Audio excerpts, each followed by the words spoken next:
Baik. Sebelum kita mulai tutorial ini, kita berdoa dulu. Mudah-mudahan apa yang kita jalankan hari ini, yang kita lalui hari ini, ada berkahnya untuk teman-teman semuanya. Berdoa menurut agama masing-masing. Kita mulai.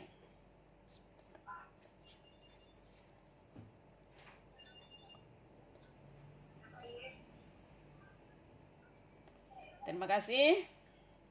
Oke, mudah-mudahan semuanya nanti bisa bergabung. Ada tadi yang tidak bisa bergabung.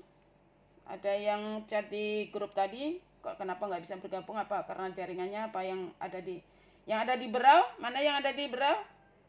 Ibu siapa yang ada di Berau? Dari Berau? Yang hadir, bisa hadir? Sip. Nanti selama ini berjalan jangan di mute anunya ya, kameranya ya. Biar tetap hidup, jangan ditinggal pergi. Baik teman-teman, hari ini kita akan memulai untuk sesi pertama. Di sesi pertama ini mungkin sama dengan yang telah disampaikan oleh tutor-tutor yang lainnya untuk mata kuliah yang lain. Teman-teman sudah paham betul bagaimana belajar mandiri. Dan kita akan mempraktekannya hari ini. Karena konsep belajar untuk mahasiswa UT saat ini adalah belajar mandiri. Bagaimana belajar mandiri itu bagi teman-teman semuanya. Mudah-mudahan dengan belajar mandiri ini, karena kita tidak bisa tatap muka, teman-teman bisa mendapatkan apa yang teman-teman perlukan, apa yang teman-teman inginkan dicapai dalam mata kuliah ini. Baik.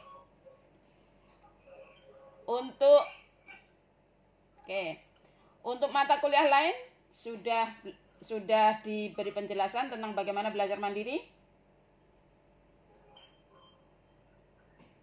Halo? Ya, Bu, sudah. Sudah praktek belum tentang belajar mandirinya?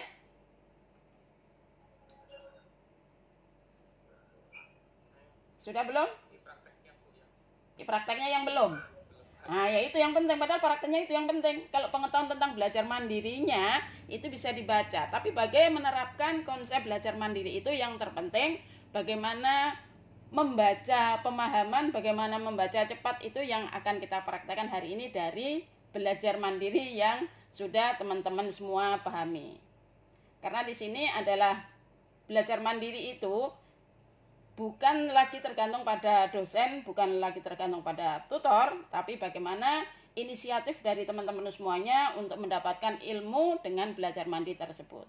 Nanti setelah saya berikan penjelasan sedikit, nanti baru kita akan coba mempraktekkan bagaimana belajar mandiri, bagaimana membaca pemahaman, dan saya akan menagih.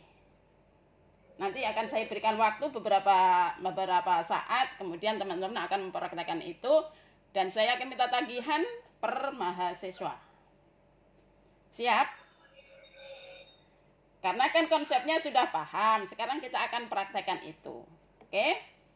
Baik, sebelumnya mohon izin. Nanti silahkan di-email dulu. Saya akan sampaikan sedikit tentang belajar mandiri dan bagaimana nanti implikasinya, bagaimana nanti implementasinya di dalam teman-teman belajar di UT. Baik, mohon izin. Saya akan membuka materinya dulu.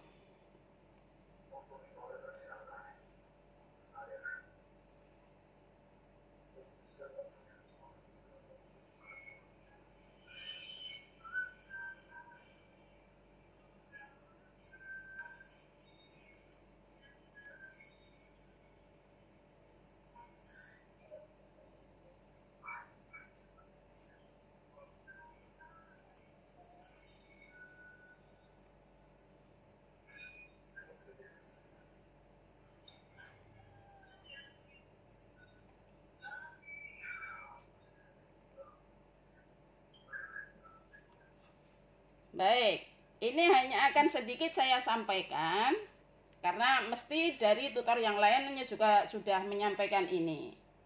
Teman-teman sekarang posisinya berada pada program pendidikan jarak jauh ini dengan belajar mandiri. Oke.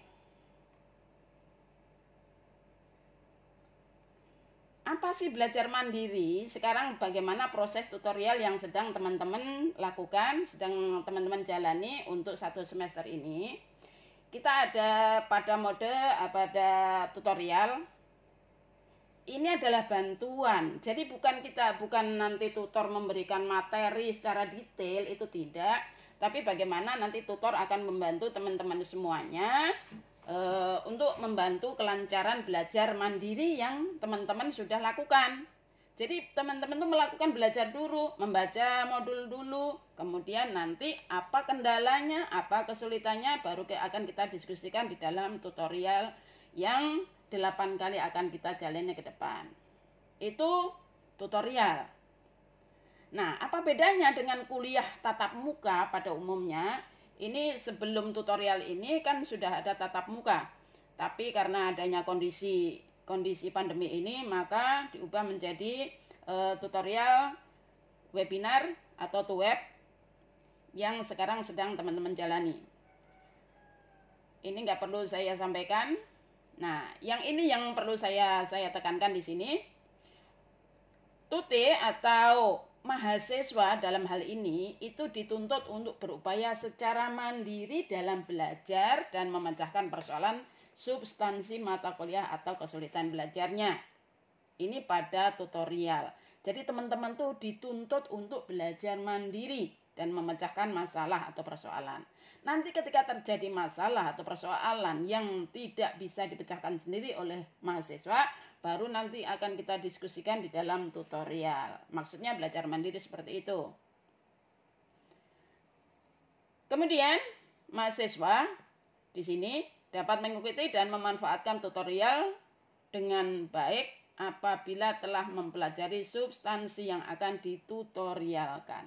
Jadi di sini mahasiswa dituntut sudah membaca modul terlebih dahulu sebelum mengikuti tutorial.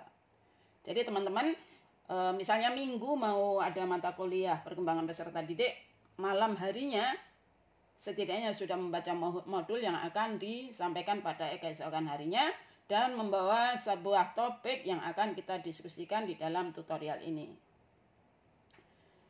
Kemudian di dalam tutorial itu hanya membahas substansi mata kuliah yang esensial, yang penting-penting tentang strategi dan yang sukar dipahami dengan belajar mandiri.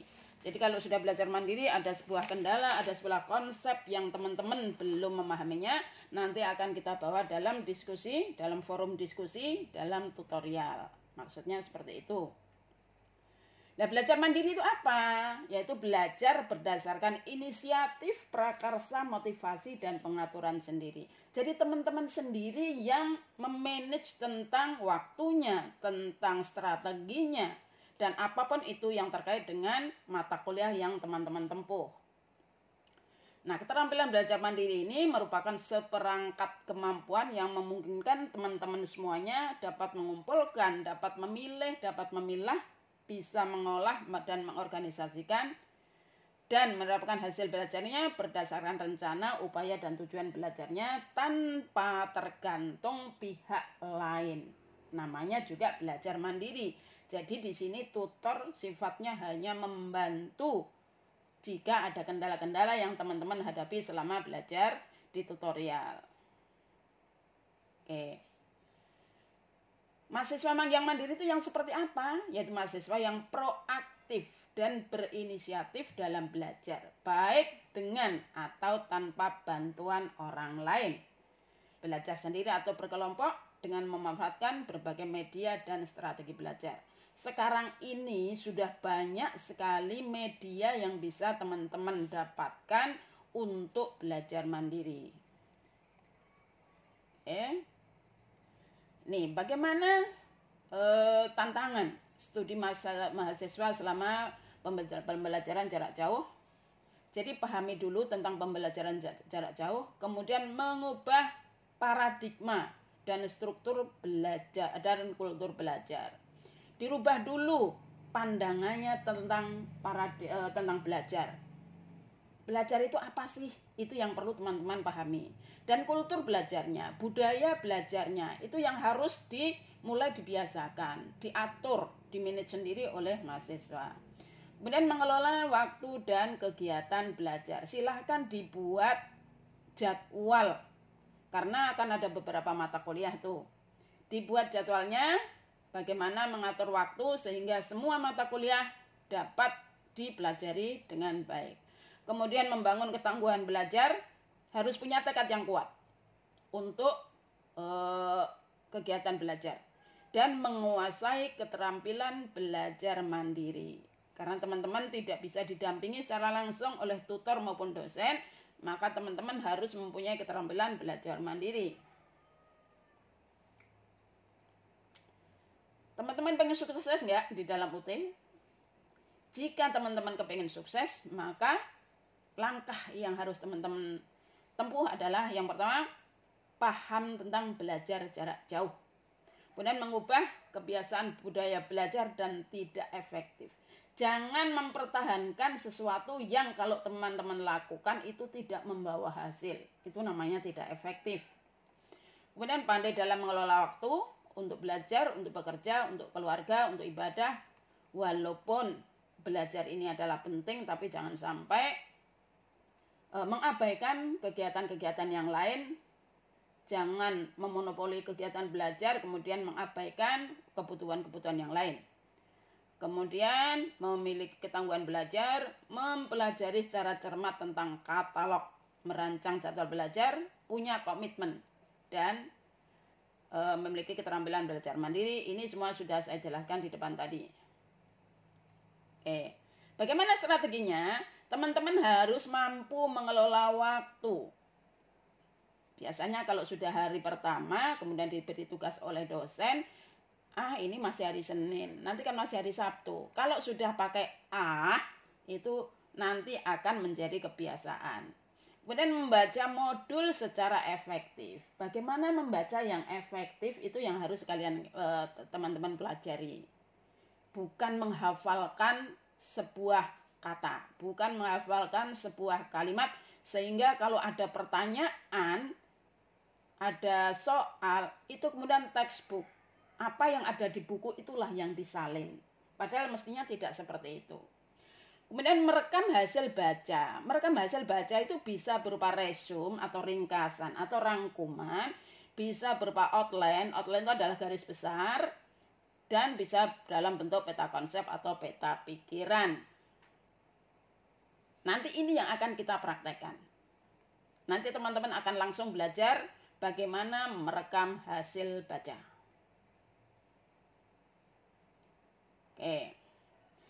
Ini tentang bagaimana memanage waktu. Artinya teman-teman tuh harus punya target. Jangan tidak punya target. Bagaimana cara menentukannya? Apa sih yang ingin teman-teman itu dapatkan di dalam UT? Apa sekedar mau SPD? Atau ada ilmu yang kepengen didapatkan? Kalau sekedar mengejar SPD itu yang sangat disayangkan. Dan rata-rata kok seperti itu. Hanya pengen gelar S1-nya. Itu yang sangat disayangkan. Kemudian berapa lama Anda merencanakan selesai studi di UT? Jangan molor. Maka harus punya target. Kalau 4 tahun itu maksimal, ya maksimal 4 tahun itu harus sudah selesai. Sehingga tidak ada lagi mata kuliah yang harus mengulang. Kalau sudah ada yang mengulang itu keteter nantinya, nah itu dia yang akan membuat hambatan. Kemudian seberapa bagus nilai yang akan diraih di UT. Teman-teman, nilai ini banyak dipengaruhi oleh beberapa faktor. Ada kehadiran teman-teman, jangan sampai kurang dari 50% hadirnya. Kalau bisa selama kegiatan tutorial, teman-teman aktif di dalam tutorial. Jangan sampai tidak hadir. Kemudian apa upaya yang akan dilakukan? Untuk mendapatkan nilai yang baik, untuk selesai tepat waktu, apa yang harus teman-teman lakukan? Dan bagaimana Anda merencanakan kegiatan belajar? Untuk mendapatkan semuanya itu, teman-teman harus punya rencana kegiatan belajar. Bagaimana caranya? Nah, teman-teman harus menyusun jadwal belajar. Silakan disusun. Ini contoh. Ini juga contoh bagaimana teman-teman membuat jadwal. Oke. Sekarang bagaimana kita akan membaca efektif, karena teman-teman itu kan belajar mandiri. Teman-teman sudah diberi modul semuanya. Dari modul itulah nanti teman-teman akan mendapatkan informasi, akan mendapatkan ilmu yang memang teman-teman harapkan. Kemudian bagaimana caranya? Kenapa teman-teman tuh membaca novel, membaca fiksi itu selalu tertarik dan selalu ingat tentang apa yang teman-teman baca. Kalau membaca modul, teman-teman ingat nggak apa isinya? Itu yang harus kita rubah. Ketika teman-teman membaca sebuah fiksi, cerita fiksi, dongeng, novel, dan bentuk sastra lainnya, maka teman-teman walaupun tidak pernah menggarisbawahi atau mencatat apa yang teman-teman baca, itu teman-teman akan mengingat semuanya isinya dan bahkan bisa menceritakan kembali.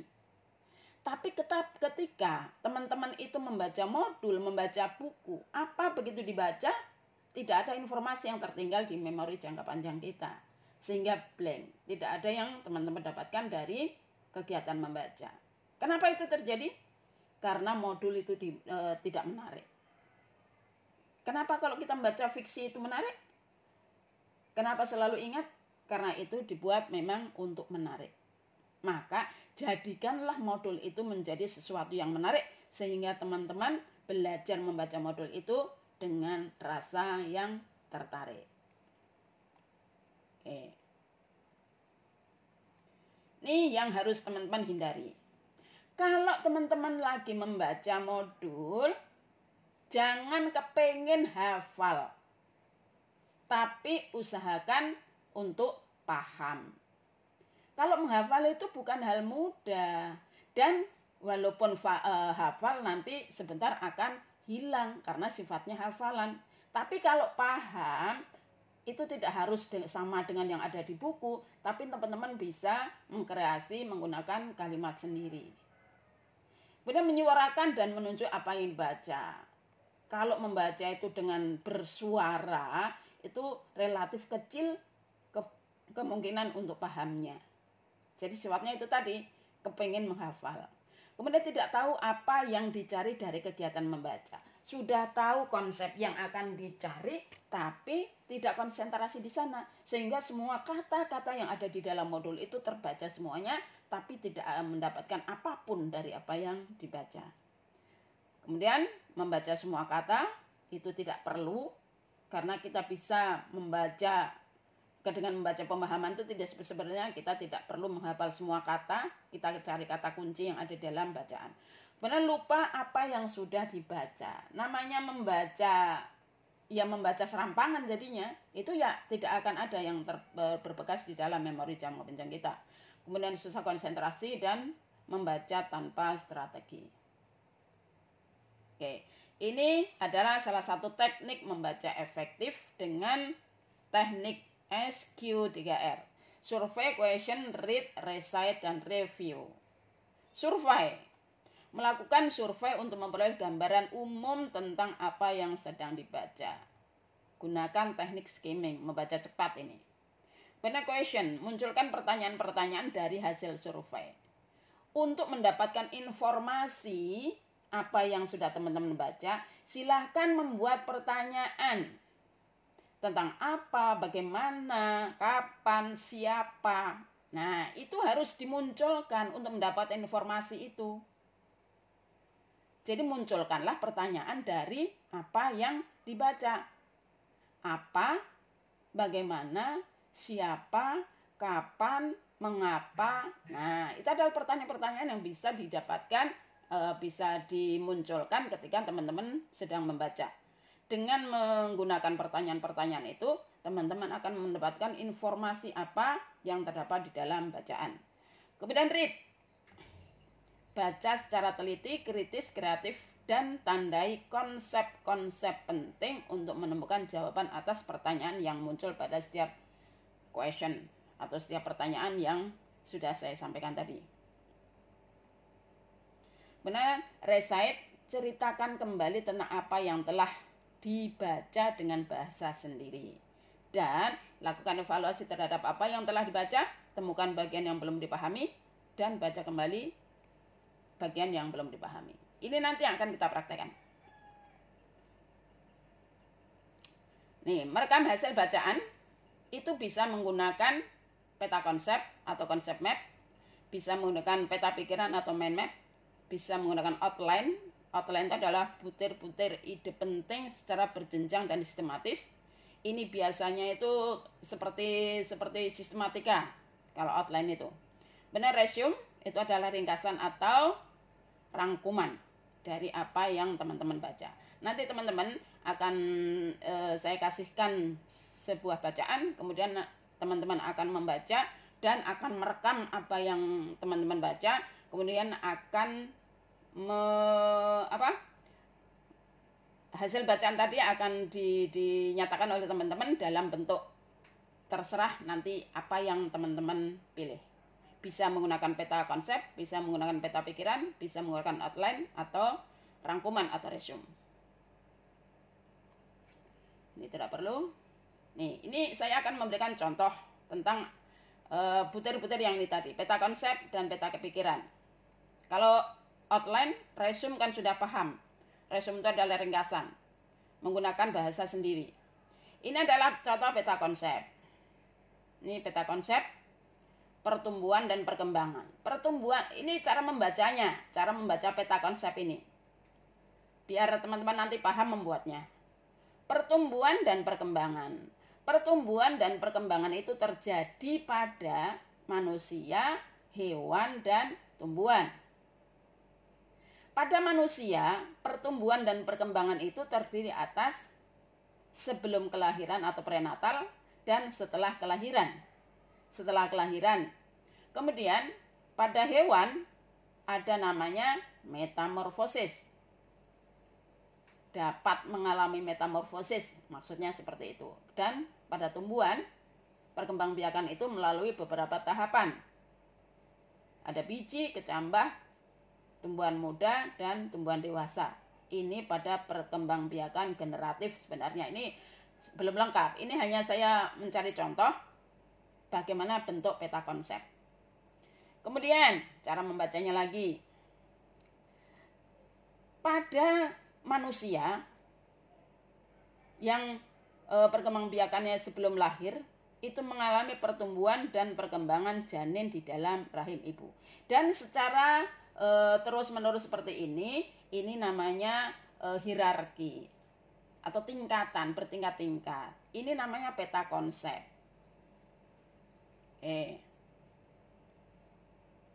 Yang ini namanya peta pikiran.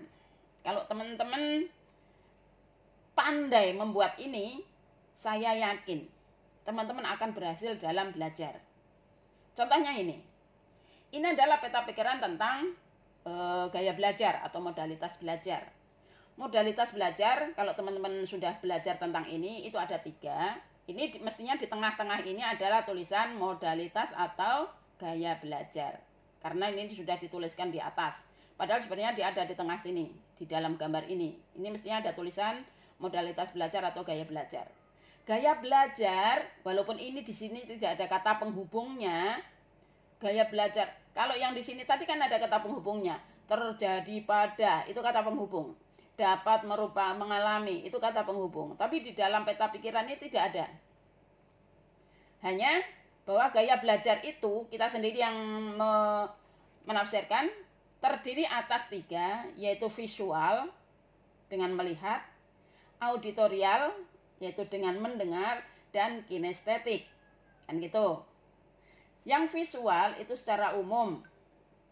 Nah, ini cara membacanya seperti itu. Itu adalah peta pikiran. Oke. Ini juga masih ada peta pikiran. Kalau teman-teman mengajarkan IPA, ini enggak tahu ini di kelas berapa IPA ini, tentang jenis benda. Ini namanya konsep. Ini namanya topik. Yang tengah ini adalah topik. Kita letakkan topik ini di tengah. Kemudian ini sub-subnya. Nah, kalau teman-teman bisa membaca ini, peta konsep ini, yakin belajar teman-teman akan efektif. Artinya gini, jadi kita tidak perlu membacakan narasi yang membosankan, tapi dengan membuat ini, kita akan tertarik untuk membacanya. Itu bagaimana cara membuat bacaan yang membosankan itu menjadi menarik. Karena di sini muncul gambar, muncul berbagai ide. Jenis benda, contohnya. Jenis benda itu ada 4. Ada yang terbuat dari logam, ada yang terbuat dari karet, ada yang terbuat dari kayu, dan ada yang terbuat dari plastik. Masing-masing juga dibedakan atas sifat dan gunanya. Logam ada sifat dan gunanya, karet ada sifat dan gunanya, kayu ada sifat dan gunanya, plastik ada sifat dan gunanya. Yang sifat ini kemudian dipecah lagi. Ada yang ringan, ada yang isolator, ada yang tidak tembus. Dan seterusnya. Oke, ini adalah contoh peta pikiran atau mind map. Oke. Dan yang terakhir adalah ini contoh outline. Outline itu adalah garis besar. Garis-garis besar pada sebuah bab atau sebuah buku atau sebuah topik. Ini contohnya outline tentang mata kuliah asuhan kegawat daruratan. Contohnya ini, modul 1, judul modulnya apa, terdiri atas KB 1 sampai 4 yang masing-masing bisa teman-teman simak di dalam tayangan ini. Ini contoh. Oke. Baik. Oke. Teman-teman, itu tadi adalah contoh belajar yang efektif menggunakan berbagai fasilitas yang sebenarnya sudah bisa teman-teman buat. Sudah pernah membuat belum? Sudah pernah membuat yang seperti tadi? Halo? Suara saya bisa didengar? Bisa didengar suara saya? Pertanyaan saya. Sudah pernah membuat belum yang seperti tadi? Sudah pernah? Peta pikiran sudah tahu membuatnya? Insya Allah. Harus dicoba loh ya hari ini. Insya Allah. Insya Allah bisa. Gampang itu. Yang penting sudah tahu konsepnya. Konsep itu kemudian akan dijabarkan ke dalam sub konsep. Itu peta pikiran. Kalau resume kan teman-teman sudah paham semuanya bagaimana meringkas. Meringkas itu tidak harus plek dengan apa yang diringkas, apa yang ada di buku. Tapi silakan dikembangkan menggunakan kalimat sendiri. Begitu ya. Dan harus bisa membedakan mana peta konsep, mana peta pikiran. Kalau outline sebenarnya tidak terlalu saya rekomendasikan untuk ini. Kalau saya paling rekomendasikan adalah seperti peta konsep dan peta pikiran untuk membantu teman-teman belajar menjadi lebih efektif. Misalnya, pertumbuhan dan perkembangan. Itu judul konsepnya ya, pertumbuhan. Dari materi pertumbuhan itu apa saja yang pengen teman-teman kuasai? Itu yang akan teman-teman buat cabang-cabangnya. Itu yang akan teman-teman buat cabang-cabangnya.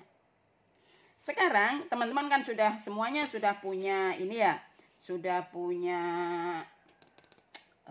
modul. Nanti saya akan menyampaikan sedikit materi tentang, karena yang konsep tutorial ini saya anggap semua teman-teman sudah paham karena mungkin dosen yang lainnya juga sudah menyampaikan ini.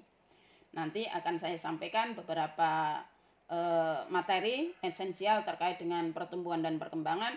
Nanti teman-teman akan menerapkan konsep membaca efektif yang saya tadi sampaikan.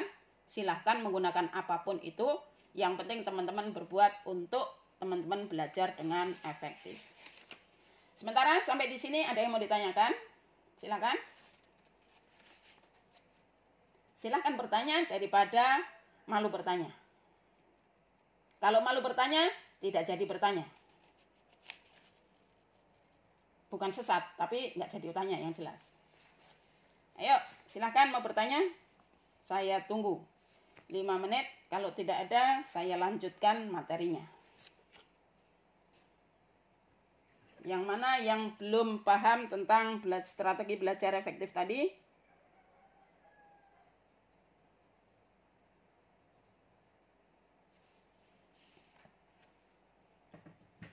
Ayo.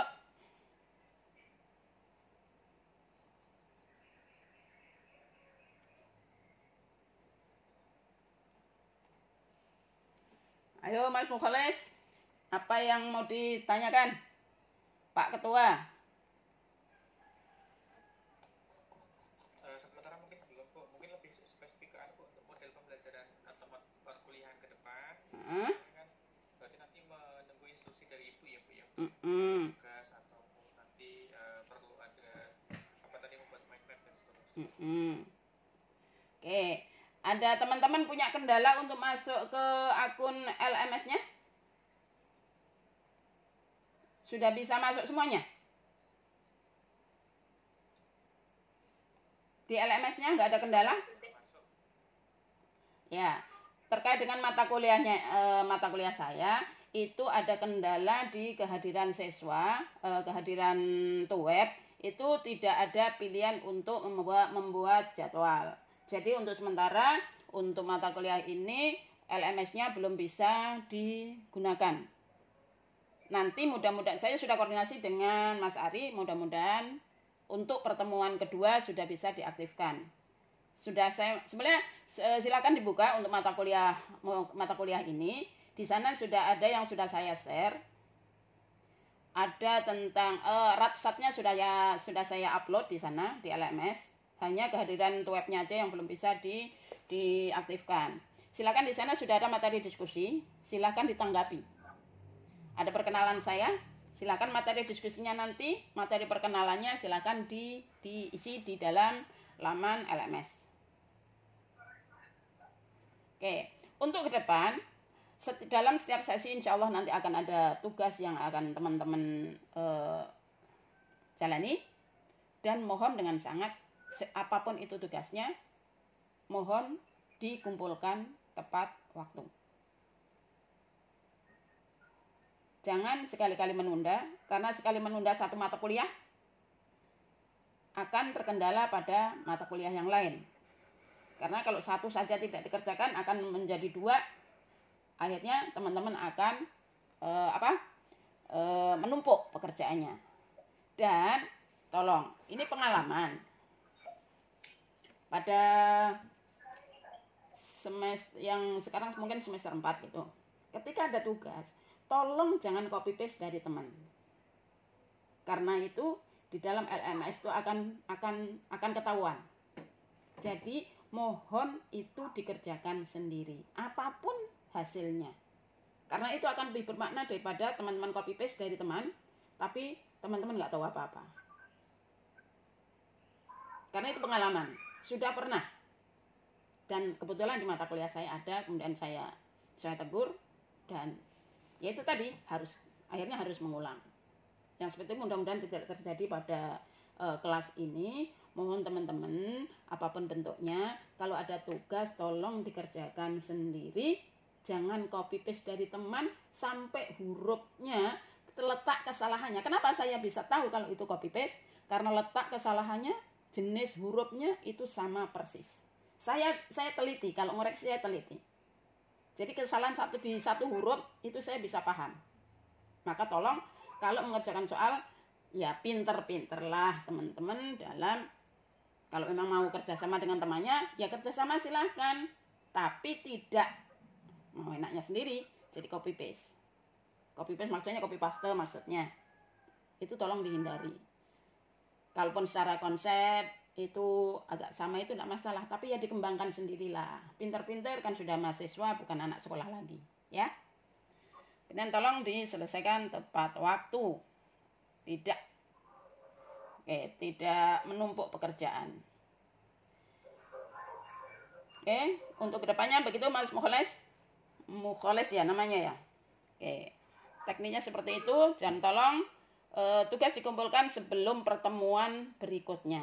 Artinya kalau ada tugas di sesi 1 nanti, tugas jangan sampai dikumpulkan setelah sesi 2, tapi harus di sebelum sesi 2. Karena nanti di sesi 2 ada tugas lagi, nanti bertumpuk dan bertumpuk terus. Mudah-mudahan teman-teman paham dengan ini. Ada pertanyaan lagi dari yang lain? Ibu siapa? Bu Suwarsih. Bu Suwarsih jangan tegang, Bu. santai saja. Ibu, mau tanya, ya. Ini untuk kursi 1 tidak bisa reply, Bu. Kenapa? Nggak ada tulisan reply-nya untuk menjawab pertanyaan yang Ibu berikan. Gitu? Iya. Ya, itu memang masih agak bermasalah, maka saya sudah koordinasi dengan penanggung jawab. Katanya nanti hari Selasa baru mau diadakan pelatihan untuk LMS, karena memang kayaknya banyak yang bermasalah. Bagaimana dengan LMS mata kuliah yang lain di kelas ini? Ada yang punya masalah? Bisa aja sih, Bu, yang lain reply. Bisa ya? Bisa, Bu. Oke. Yang ini aja bisa. Nanti saya coba buka lagi setelah sesi ini selesai. Baru nanti saya akan informasikan di grup ya. Iya, Bu. Oke. Mudah-mudahan bisa nanti segera diakses, karena memang banyak yang masih bermasalah untuk LMS-nya. Oke. Ada lagi yang mau tanya? Diisi dulu, Bu. Enggak apa-apa. Nanti tunggu setelah hari Selasa, mudah-mudahan ada pencerahan dari penanggung jawab. Oke, ada lagi yang mau tanya? Silakan sebelum saya lanjutkan.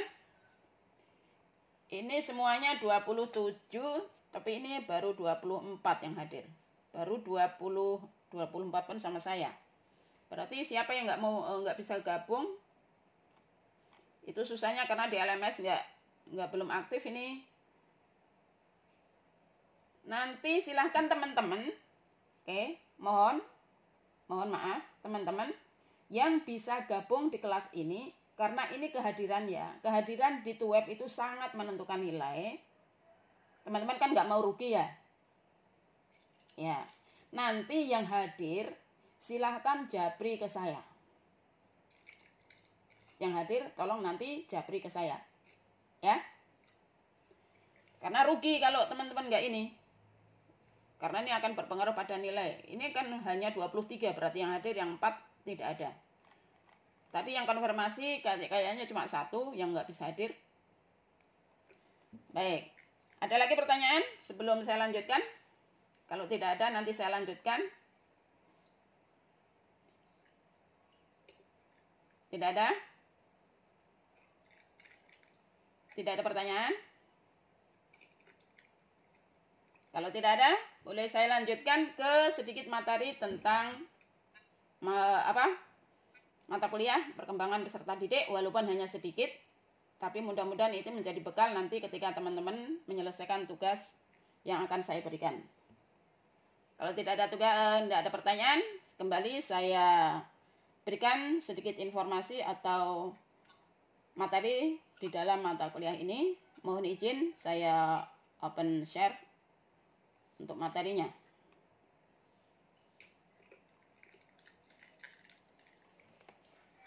Oke, ini sudah masuk pada materi kita. Materi kita, kode mata kuliah adalah MKDK 4002. Judul mata kuliahnya atau nama mata kuliahnya adalah Perkembangan Peserta Didik, terdiri dari 2 SKS. Oke. Ini modul 1.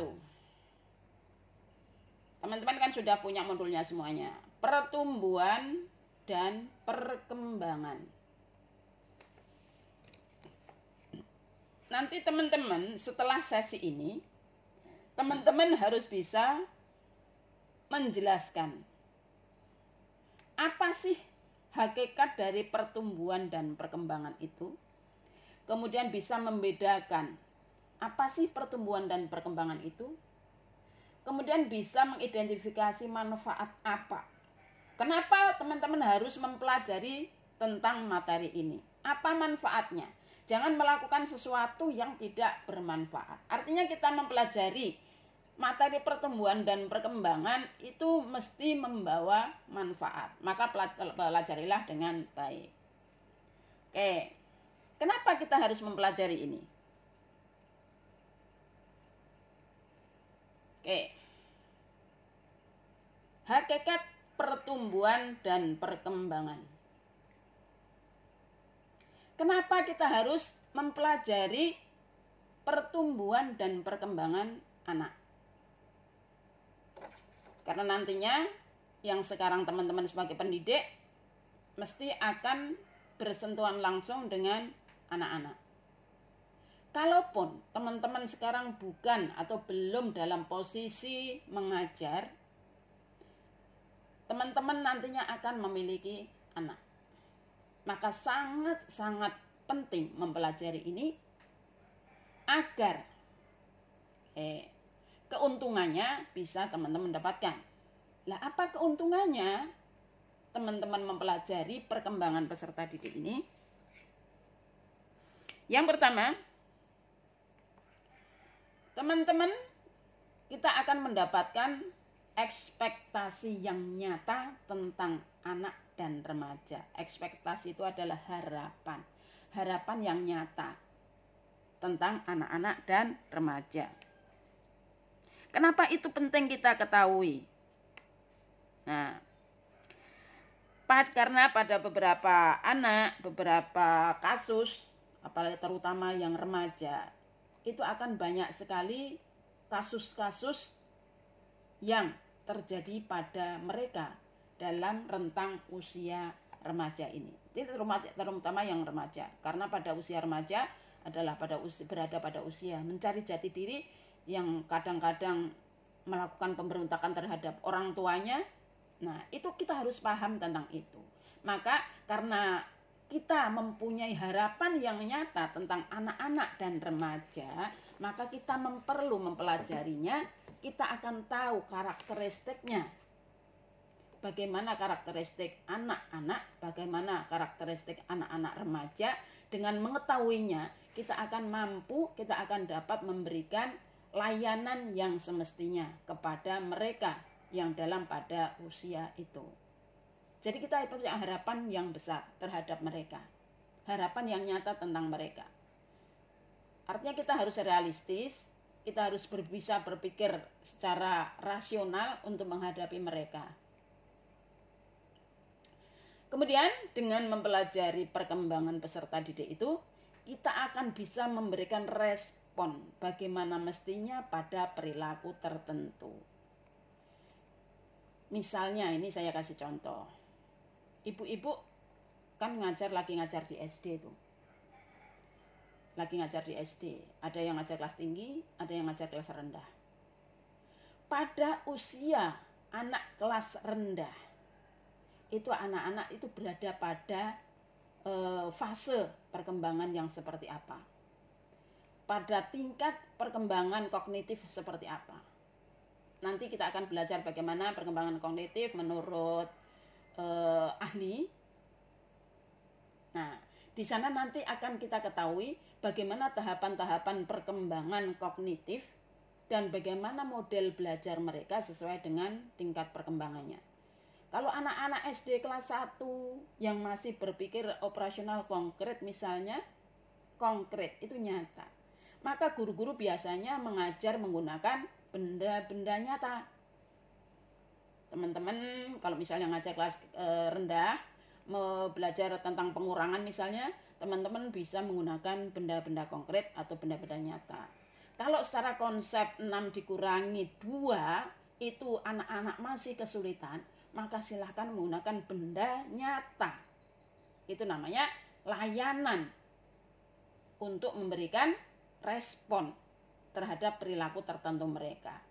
Mereka secara konsep menghitung 6 kali 3, 6 dikurangi 3, mungkin masih kesulitan dengan simbol. Angka 6 dikasih tanda kurang, kemudian angka 3 terus sama dengan. Itu masih sulit kemungkinan bagi mereka yang berada pada tahap berpikir operasional konkret. Tapi ketika teman-teman kemudian menggunakan benda konkret untuk membantu mereka untuk menyelesaikan soal pengurangan tadi, itu akan lebih bermakna bagi anak-anak. Itu respon terhadap sebagaimana mestinya pada perilaku tertentu. Jangan disalahkan kalau anak-anak masih malas, 6 dikurangi 3 masih malas. Tapi kalau dengan menggunakan benda, insya Allah anak-anak akan lebih tertarik. Itu contohnya. Kemudian pada remaja, itu kan pada anak-anak. Pada remaja juga demikian. respon sebagaimana mestinya pada perilaku tertentu. Karena teman-teman di sini belajar tentang pertumbuhan dan perkembangan peserta didik, teman-teman tahu bagaimana pola pikir remaja. Remaja itu berada pada masa transisi dari masa anak-anak ke dewasa. Di dalam masa remaja itu, anak-anak itu cenderung untuk memberontak. Kalau bisa dikatakan kayaknya susah diatur gitu ya. Kalau teman-teman itu tahu ilmunya bahwa anak-anak itu memang berada pada posisi itu, teman-teman akan mampu memberikan respon terhadap perilaku mereka, kemudian tidak sekedar menyalahkan mereka. Kalau teman-teman tidak tahu ilmunya tentang itu, bagaimana mereka berada pada posisi yang mana, cara berpikirnya anak remaja itu seperti apa, kemudian bagaimana cara menanganinya, orang tua atau guru hanya akan sekedar menyalahkan mereka tanpa memberikan solusi bagi mereka. Makanya kita belajar perkembangan peserta didik itu akan memberikan, kita bisa memberikan respon sebagaimana mestinya pada perilaku tertentu.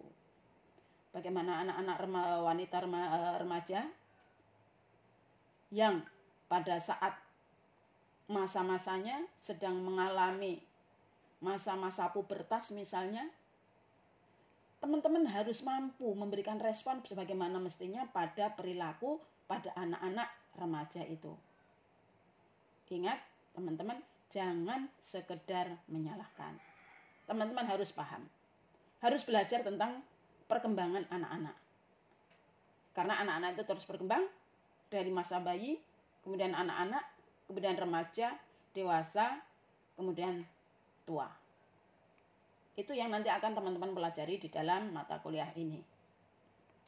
Jadi dengan mempelajari mata kuliah perkembangan peserta didik ini, diharapkan teman-teman nanti mampu merespon perilaku tertentu pada usia-usia anak-anak tertentu. Oke. Kemudian manfaat yang lainnya adalah pengenalan berbagai penyimpangan dari perkembangan yang normal. Tidak semua manusia, tidak semua anak-anak itu berkembang dengan normal. Maka dengan belajar perkembangan peserta didik itu, kita akan mengenal, kita akan tahu bahwa ternyata banyak terdapat penyimpangan-penyimpangan dari perkembangan yang normal yang dialami oleh anak-anak. Contohnya, anak-anak berkebutuhan khusus. Itu kan terjadi penyimpangan dari perkembangan yang normal. Pada anak-anak yang berkebutuhan khusus, terutama pada perkembangan mentalnya, itu menuntut pelayanan khusus. Untuk itulah teman-teman perlu mempelajari ini agar teman-teman kenal, agar teman-teman paham. Yang akhirnya dengan paham itu, kemudian teman-teman mampu memberikan layanan kepada mereka yang memang mengalami penyimpangan dari perkembangan yang normal. Kalau anak-anak yang berkembang dengan normal aja nggak terlalu bermasalah, karena itu kan rata-rata gitu ya. Tapi ketika anak-anak itu memang mengalami penyimpangan, itu memerlukan perhatian khusus, memerlukan layanan khusus untuk membantu perkembangan mereka yang tidak normal sehingga bisa sesuai dengan harapan. Kemudian manfaat yang lainnya adalah bahwa dengan belajar atau mempelajari perkembangan peserta didik ini akan terjadi pemahaman terhadap diri sendiri. Karena kita termasuk dalam kategori rentang usia yang harus teman-teman pahami. Sekarang teman-teman kan sudah berada pada posisi pada usia dewasa. Bagaimana tugas-tugas perkembangannya pada usia dewasa, biar teman-teman nanti paham akan teman-teman sendiri. Nanti di dalam materi selanjutnya akan ada beberapa perkembangan pada usia-usia tertentu. Nanti teman-teman silahkan dibaca sebelum pertemuan berikutnya. Ini keuntungan, ini manfaat dari mempelajari materi ini. Jadi teman-teman mempelajari sesuatu, ambil manfaatnya. Jangan sekedar mendapatkan nilainya. Nilai itu tidak ada apa-apanya nanti kalau teman-teman tidak mendapatkan manfaat dari nilai tersebut. Nilai kan sekedar simbol, sekedar angka. Tapi ketika nilai itu tidak dibarengi dengan pertanggungjawaban, artinya nilai itu tidak bisa dipertanggungjawabkan, sungguh sia-sia. Oke. Sampai di sini dulu. Saya pengen teman-teman bagaimana tanggapannya tentang kenapa kita perlu mempelajari materi perkembangan peserta didik. Ada tanggapan? Silahkan. Kenapa kita mempelajari itu tadi? Apa manfaatnya? Apa keuntungannya? Ini kan rata-rata ibu-ibu. Dan ibu-ibu itu kayaknya sudah punya anak ya. Sudah punya anak? Nah, ada nggak pengalaman di rumahnya sebagai ibu saja tentang penyimpangan perilaku anak-anaknya? Bu, anak saya kok kayak nggak bisa diatur ya? Bu, anak saya kok nggak mau belajar ya? Bu, anak saya kok belajarnya sulit ya? Ada nggak?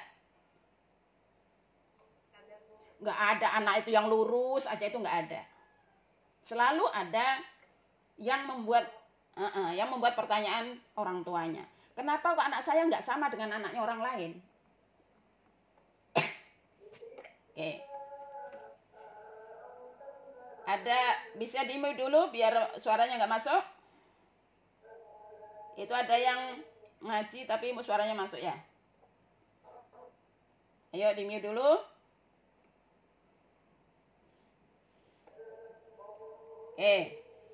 Ibu mau nanya sama Mbak Nita. Ini siapa yang nggak di-mute ya? Bu Nita, ngajar kelas berapa? Halo Bu Nita? Bu Nita kok ngelamun itu? Oke. Bu Riwayati aja deh.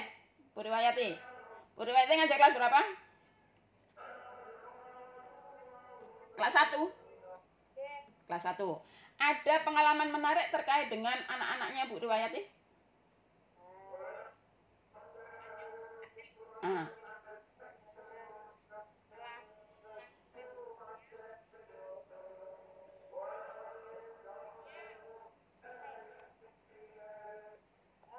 Kemampuan untuk belajarnya memang ya kurang lagi ya. Mau dibilang apa bahasanya berkebutuhan khusus mungkin.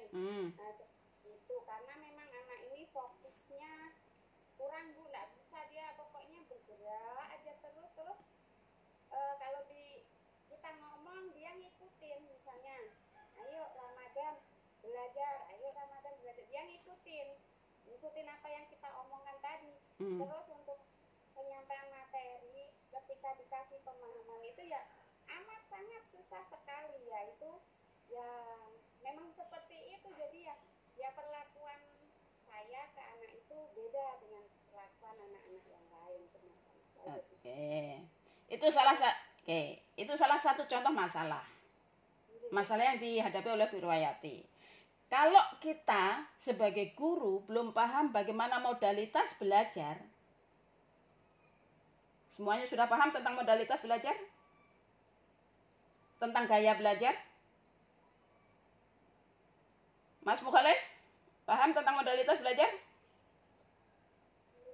Gimana untuk gaya belajar Bu ya? Modalitas belajar, gaya belajar.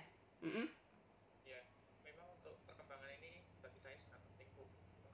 Mengingat kita dikategorikan ada kelas bawah, kelas tinggi gitu. Nah, ini nantinya akan kita akomodasi atau diadopsi untuk menentukan model pembelajaran yang akan diterapkan. Ya, berkaitan tadi dengan gaya belajar setiap peserta didik yang berbeda-beda. Sehingga ya harapannya mungkin dari kurikulum adalah kita bisa memacu dari semua peserta didik itu, walaupun di lapangan pada faktanya kan ada kesenjangan. Artinya tadi yang disampaikan Bu Riwayati itu betul, kadang-kala di lapangan tidak semuanya kedudukannya adalah sama, sehingga memang ya capaian ini menjadi tanggung jawab bagi saya dan mungkin yang lain. Ini Oke, betul Mas Moholis. Ini kan kita lagi belajar perkembangan peserta didik. Di luar mata kuliah ini, mudah-mudahan teman-teman sudah mendapatkan semuanya materi tentang gaya belajar atau modalitas belajar. Tadi sudah sedikit saya sampaikan di awal tentang di dalam contoh peta pikiran bahwa gaya belajar itu ada 3. Ada yang masih ingat tadi gaya belajar tadi?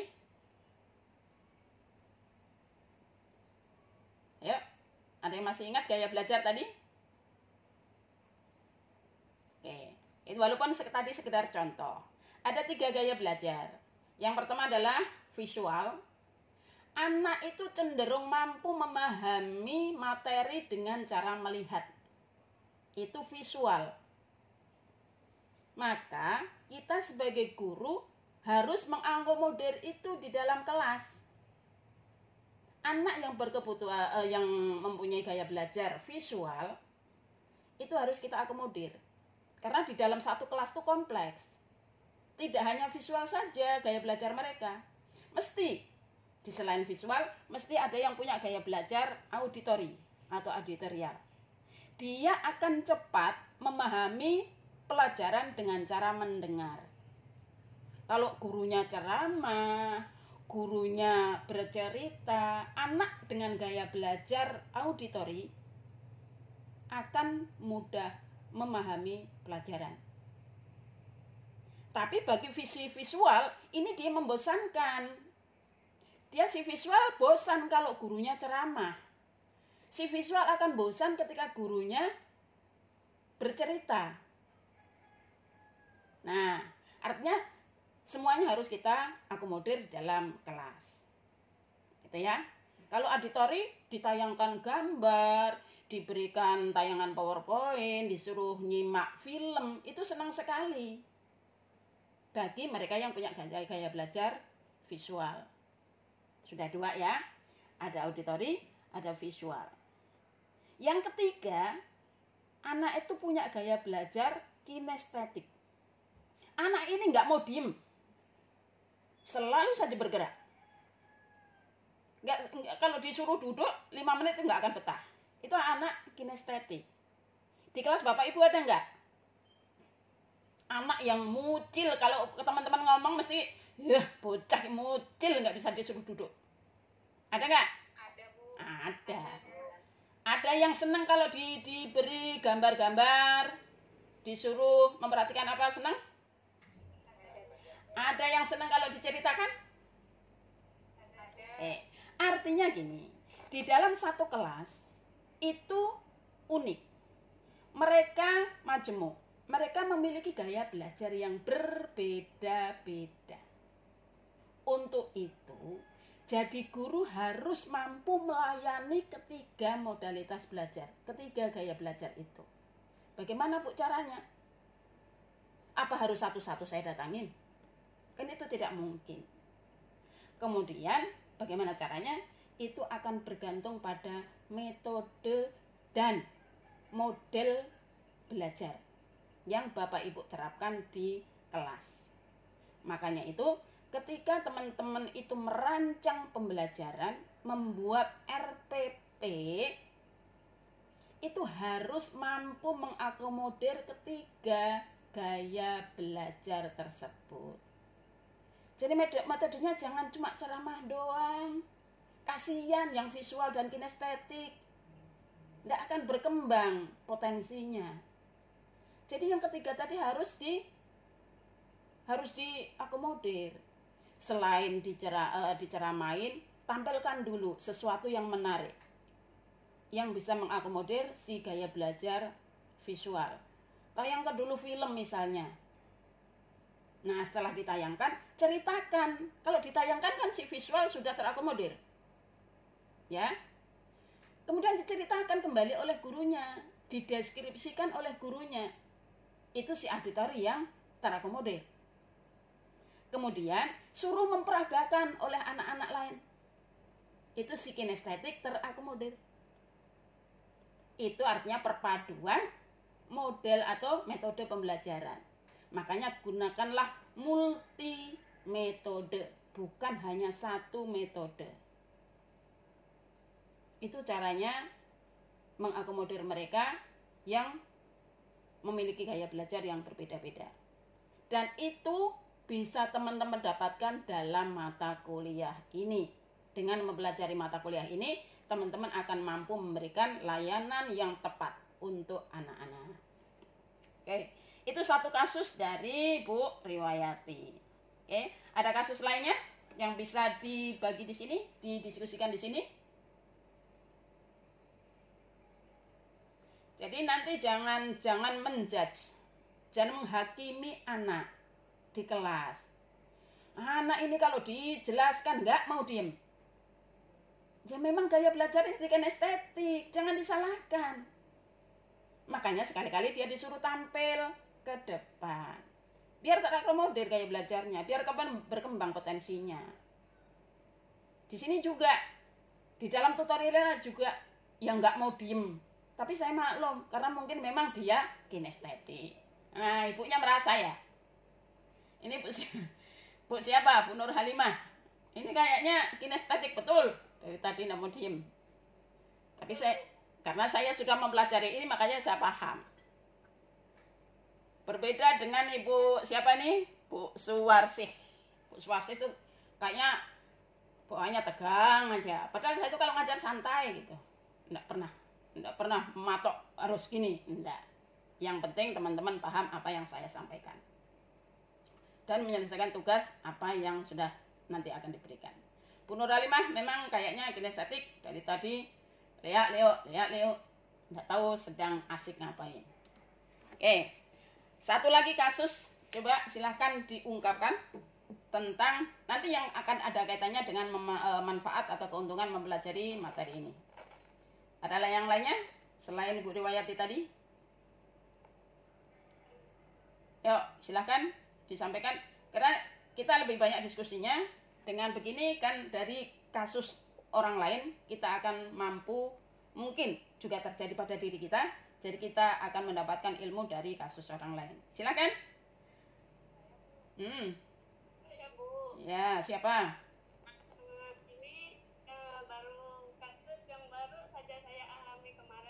Ini siapa? Nur Halimah, Bu. Berau ya? Iya, Bu. Kan anak-anak kelas 6 ini kan lagi ujian kemarin, Bu. Nah, kita itu kan daring. Pada saat pengerjaan, orang tuanya ini kan nelpon, Bu, gini. Nelpon sambil nangis-nangis. Anaknya itu tidak mau mengerjakan tugas, Bu. Sampai nangis-nangis, katanya, Bu, ini minta tolong, saya sampai dikurung, dikunciin di luar rumah sama anak saya. Karena dia tidak mau mengerjakan, Bu, mengerjakan tugas ulangannya itu. Terus pertanyaannya? Pertanyaannya, itu bagaimana menyikapi anak seperti itu, Bu? Soalnya kan kita sudah ke rumahnya, akhirnya kita datangi, kita nasihatin. Anaknya bilang iya, pas kita sudah pulang, akhirnya dia tidak mau lagi, Bu, anaknya mengerjakan. Terus akhirnya anaknya sama sekali tidak mengerjakan? Iya, Bu. Itu bagaimana solusinya, Bu?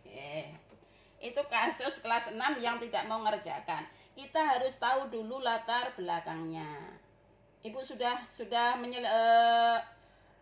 kunjungan ke orang tua, home visit sudah. Tapi apakah ketika home visit, ketika kunjungan rumah, ibu menanyakan ke orang tuanya bagaimana latar belakang anaknya? Kalau anaknya sih, Bu, katanya sih sering setiap hari itu kan ada tugas dikasih.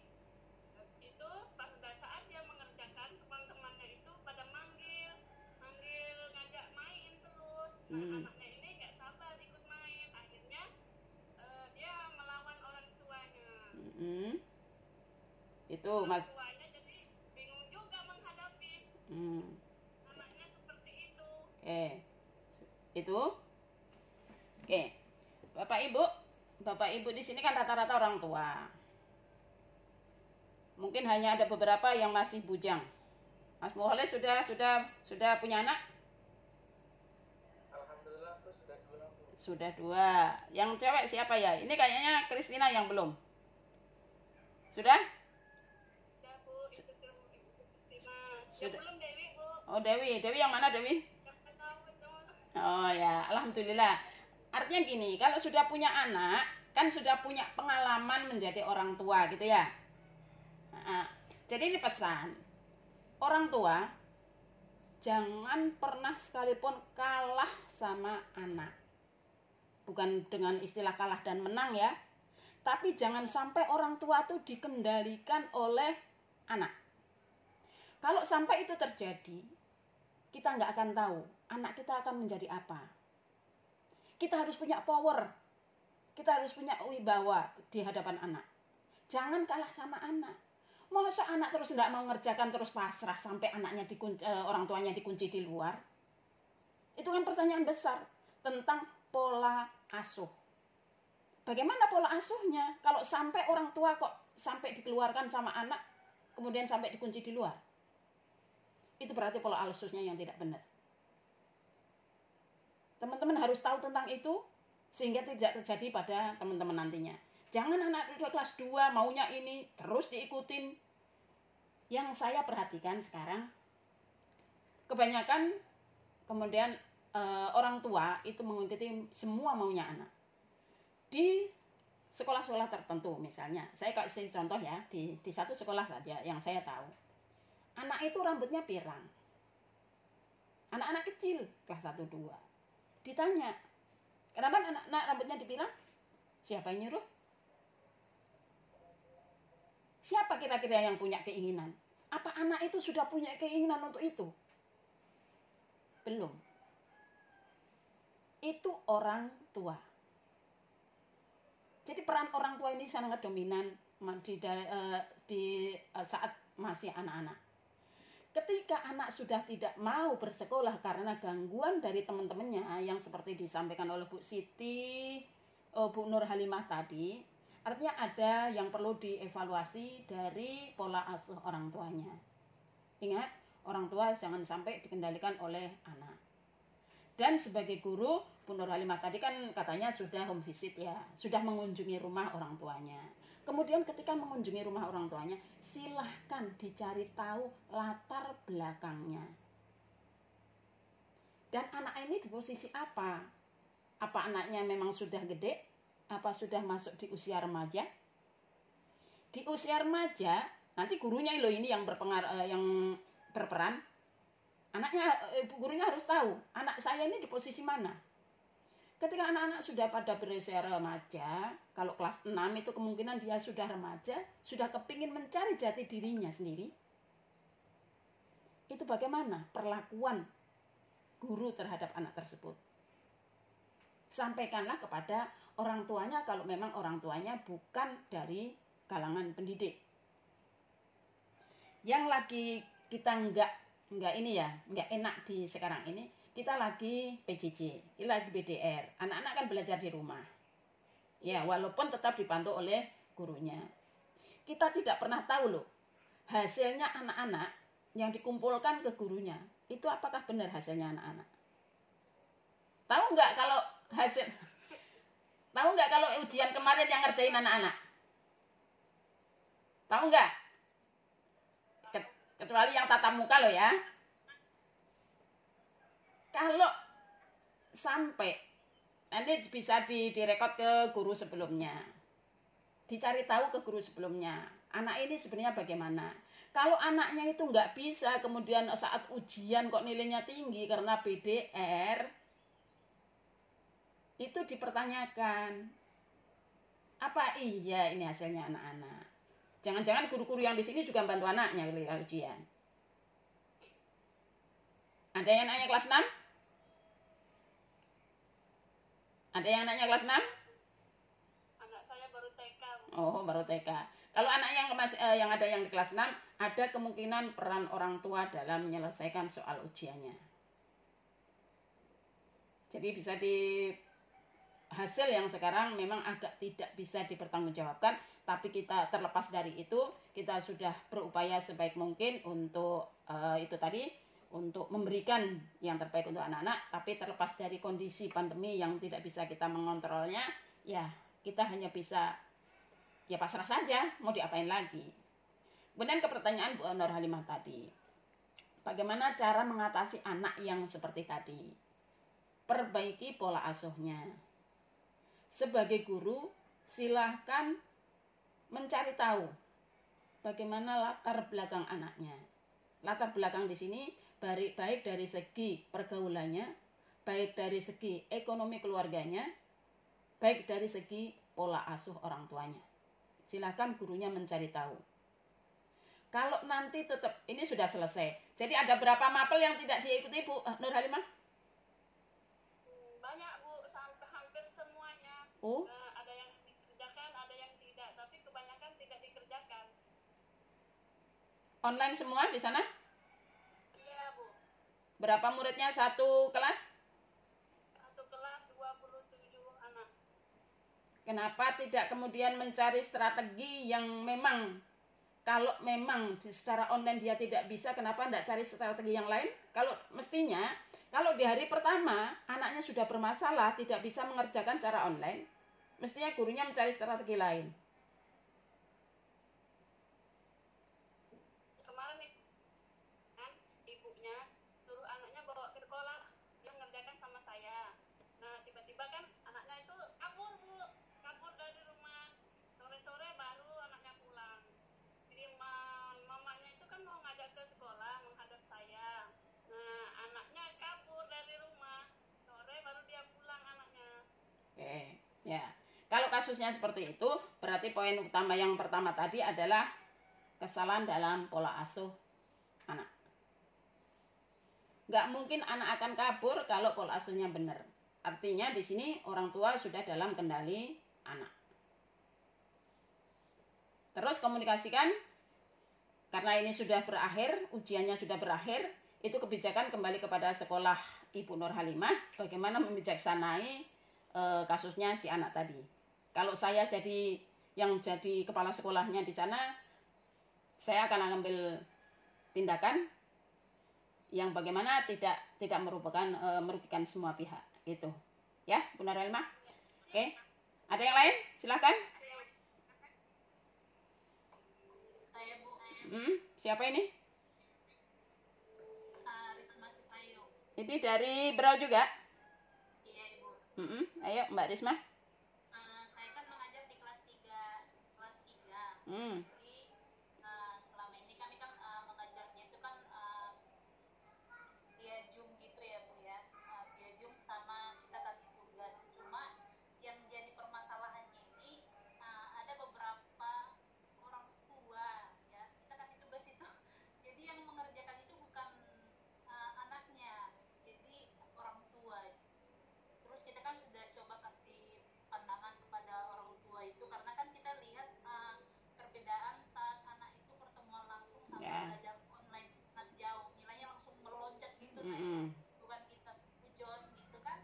Cuma ya begitu. Jadi permasalahannya itu bagaimana cara kita ya untuk lebih menerapkan pada orang tua itu supaya anak itu untuk belajar mandiri.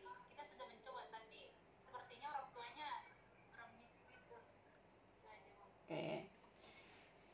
Kasusnya Mbak Risma Uliani. Ini kayaknya hampir dialami oleh semua guru selama BDR.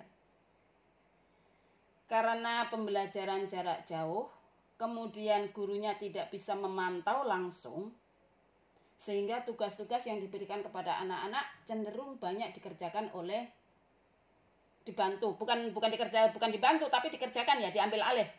Oke. Kemudian diambil alih oleh orang yang lebih dewasa, dalam ini adalah orang tuanya.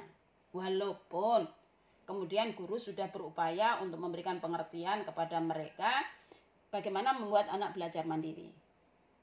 Oke. Ibu Risma, Mbak Risma, karena kayaknya masih muda. Jadi gini, pernah saya tanyakan ke LPMP. Waktu itu ada pelatihan SPMI itu.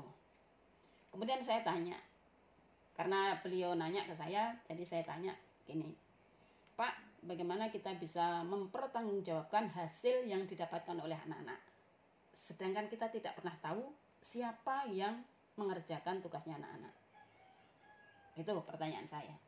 Terus dijawab begini, karena kita ini BDR, kemudian tugas-tugasnya diberikan secara online, pasrah akhirnya.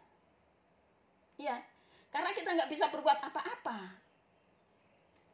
Kemudian dibijaksanainya, jadi gini Mbak Risma, kalau saya yang jadi pimpinannya misalnya, saya akan membijaksanai seperti ini. Karena kita kan sudah tahu kemampuan sebelumnya ya. Petaannya anak kan kita sudah paham. Mbak Risma tadi kan mengatakan bahwa sebelumnya anak ini dalam kategori kurang. Kemudian setelah BDR nilainya melonjak. Orang tuanya mengaku bahwa tugas-tugasnya diselesaikan oleh orang tuanya.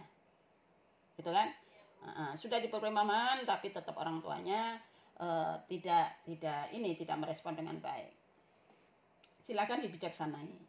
Kalau memang itu, walaupun itu secara fisik memang benar ya, benar itu pekerjaannya diserahkan kepada gurunya, nilainya baik-baik. Tapi karena Ibu Risma tadi kan sudah paham tentang potensi anaknya, jadi ya silakan aja dibijaksanai, karena Bu Risma kan sudah paham tuh, yang tadinya nggak bisa kenapa melonjak, apalagi ada pengakuan dari orang tua bahwa yang mengerjakan adalah orang tuanya.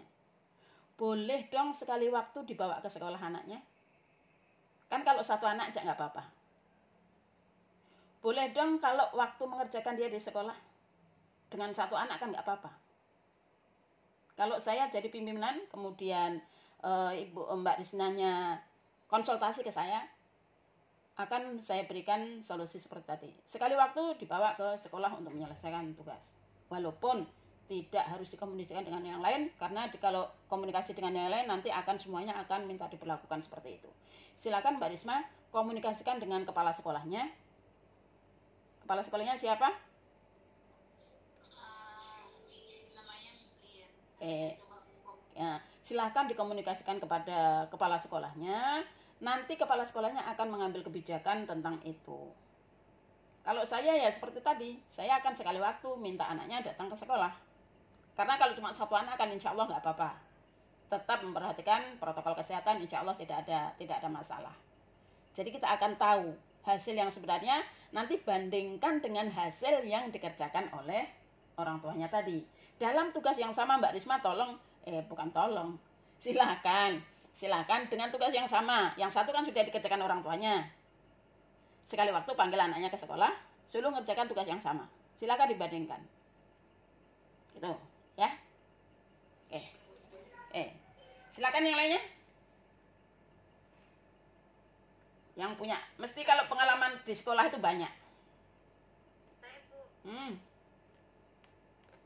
Bu, siapa ini? Sumarsi, Bu. Sumarsi. Yuk. Iya. Begini, Bu, saya mau bertanyakan tentang perkembangan peserta didik. Jika anak-anak kelas 1 SD itu cepat masuk sekolah, seumpama umurnya masih 5 tahun, tapi karena orang tua itu mau cepat anaknya sekolah, jadi biasanya itu akta kelahirannya itu dituakan, Bu. Tapi dari beberapa kasus yang pernah kami tangani itu, Bu, ketika anaknya kelas 1 SD itu memang dia bisa mengikuti, tetapi ketika dia naik di kelas 4 itu, Bu, dia kewalahan, Bu, untuk mengikuti seusia anak-anak sebayanya yang waktu masuk di SD-nya itu pada usia 7 tahun. Jadi apakah itu berdampak atau memang proses di sekolah, atau memang usia anak-anak itu memang berdampak signifikan terhadap perkembangan anak, Bu? Ya. Begitu. Terima kasih Bu Suwarse, senyum dong. Tentang anak-anak yang terlalu dini masuk sekolah. Makanya kita harus kembalikan kepada Juknis, aturan pemerintah. Kenapa sih pemerintah itu membuat aturan bahwa masuk sekolah itu harus berusia minimal. Kan gitu ya. Kalau ada yang teman-teman ini pernah menjadi panitia PPDB, penerimaan siswa baru, mesti akan tahu bagaimana juknis tentang PPDB. Di dalam juknis itu dijelaskan bahwa usia masuk SD itu minimal itu 7 tahun. Kalau yang berada di bawah itu, di bawah 7 tahun, itu mestinya harus menggunakan atau kalau enggak 6 sampai 7 tahun gitu ya. Saya enggak terlalu hafal, tapi yang direkomendasikan kan yang 7 tahun. Kalau 6 tahun itu boleh dengan catatan membawa surat keterangan dari seorang psikiater bahwa anak ini mempunyai kemampuan lebih dari yang lainnya. Gitu. Tadi kan dikatakan bahwa ada manipulasi akte kelahiran. Itu nafsunya orang tua. Pengen anaknya segera sekolah. Gitu ya. Orang tua tuh punya keinginan agar anaknya segera mendapatkan pendidikan di SD, padahal usianya belum sampai ke sana. Yang akibatnya anaknya akan mengalami kendala. Di kelas 1 sampai kelas 3 masih lancar gitu ya, Bu Suwarse ya. Masih bisa mengikuti kegiatan pembelajaran dengan lancar. Artinya tidak ada kendala dalam pembelajaran. Kemudian ketika menginjak kelas tinggi, kelas 4, anaknya mengalami kendala. Gitu ya. Artinya tidak mampu mengikuti pelajaran. Oke. Artinya usia sekolah itu akan usia anak itu akan sangat berpengaruh terhadap kegiatan belajarnya. Terkait dengan kematangan. Pemerintah itu tidak pernah salah dalam menetapkan sebuah aturan. Maka aturan itu harus ditepati. Kalau usianya hanya boleh di atas 6 tahun, itu artinya secara teori pemerintah itu sudah paham bahwa di usia-usia itulah anak-anak itu matang untuk belajar. Dan ketika dipaksakan, artinya kalau usia masih 5 tahun kemudian dimanipulasi menjadi 6 tahun, itu kan dipaksakan ya. Artinya sebelumnya anak itu belum pada usia belajar, masih dalam usia bermain. Ketika anak kelas 1 sampai kelas 3, itu tentang keilmuannya masih relatif rendah. Tapi ketika anak itu sudah ke kelas 4, dia sudah akan belajar tentang konsep. Muatan keilmuannya sudah tinggi. Ketika itulah kematangan itu berbicara. Oke, kelas 1 sampai kelas 3 masih belajar yang karena mereka berada pada masa berpikir konkret, masih menggunakan benda-benda konkret, anak-anak masih mampu mengikutinya.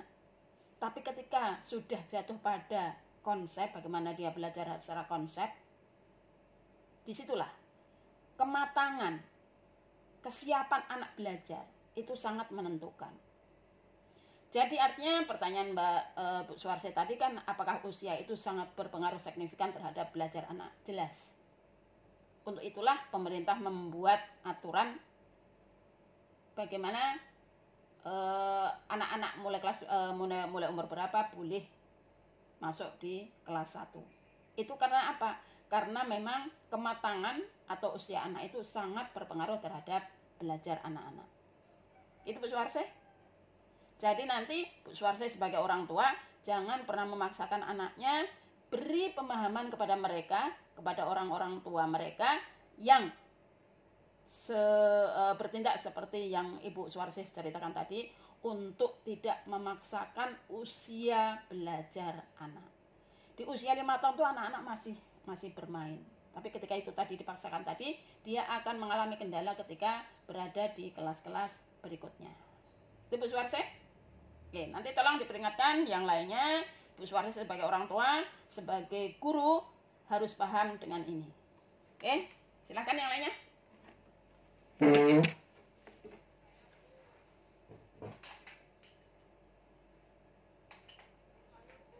Ya, bentar, mau ngecas dulu.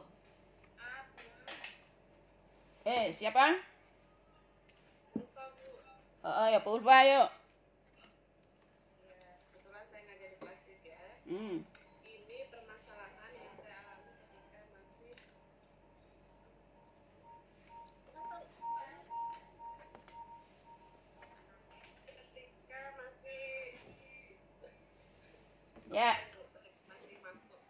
Ya, store itu. Ya, siswa saya ini kebetulan kinestetik, jadi dia gerak terus. Kemudian kebetulan waktu pelajaran bahasa Arab, di kami kan ada bahasa Arab. Nah itu biasanya kan kami tuliskan dulu di papan tulis. Nah, tulis papan tulis, kemudian tugas anak-anak adalah menghafal. Nah, ketika sudah menulis, anak tersebut akan lebih cepat menghafal ketika dia keliling, Bu. Nah, jadi habis menulis, maka dia akan keliling. Nah, karena saya sudah tahu anaknya seperti itu, maka saya biarkan, maksudnya saya beri kesempatan dia untuk menghafal, yaitu tadi dengan cara berjalan seperti itu. Tapi permasalahan saya adalah ketika saya memberikan kesempatan kepada satu anak tersebut, anak yang lain itu protes gitu, Bu. Tidak terima ketika anak tersebut diberi kesempatan untuk berjalan. Sudah saya jelaskan bahwa dia pemahamannya seperti itu, cuman anak yang lain namanya anak tetap maunya ikut gitu loh, Bu. Jadi bagaimana mengatasi yang satu itu tadi. Terima kasih. Sip. Terima kasih Bu Ulfa. Oke, sebelum saya yang menjawab, ada yang teman-teman mau punya pengalaman yang sama? Ada yang mau berbagi ilmunya? Bagaimana? Ini ada satu anak yang kinestetik, ketika menghafal dia harus jalan-jalan. Ketika dia diberi kesempatan untuk itu, anak yang lainnya protes. Ada yang punya pengalaman yang sama? Kemudian bagaimana teknisnya? Mungkin kalau dari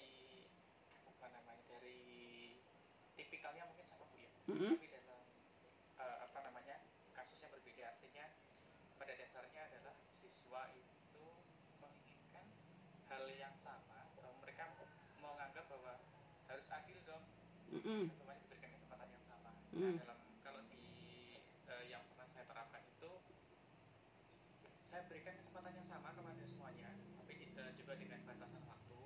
Nah, yang penting adalah targetnya tercapai. Jadi kalau tadi mungkin dari Bu Ulfa itu mengharapkan memahami ya, atau menghafal gitu.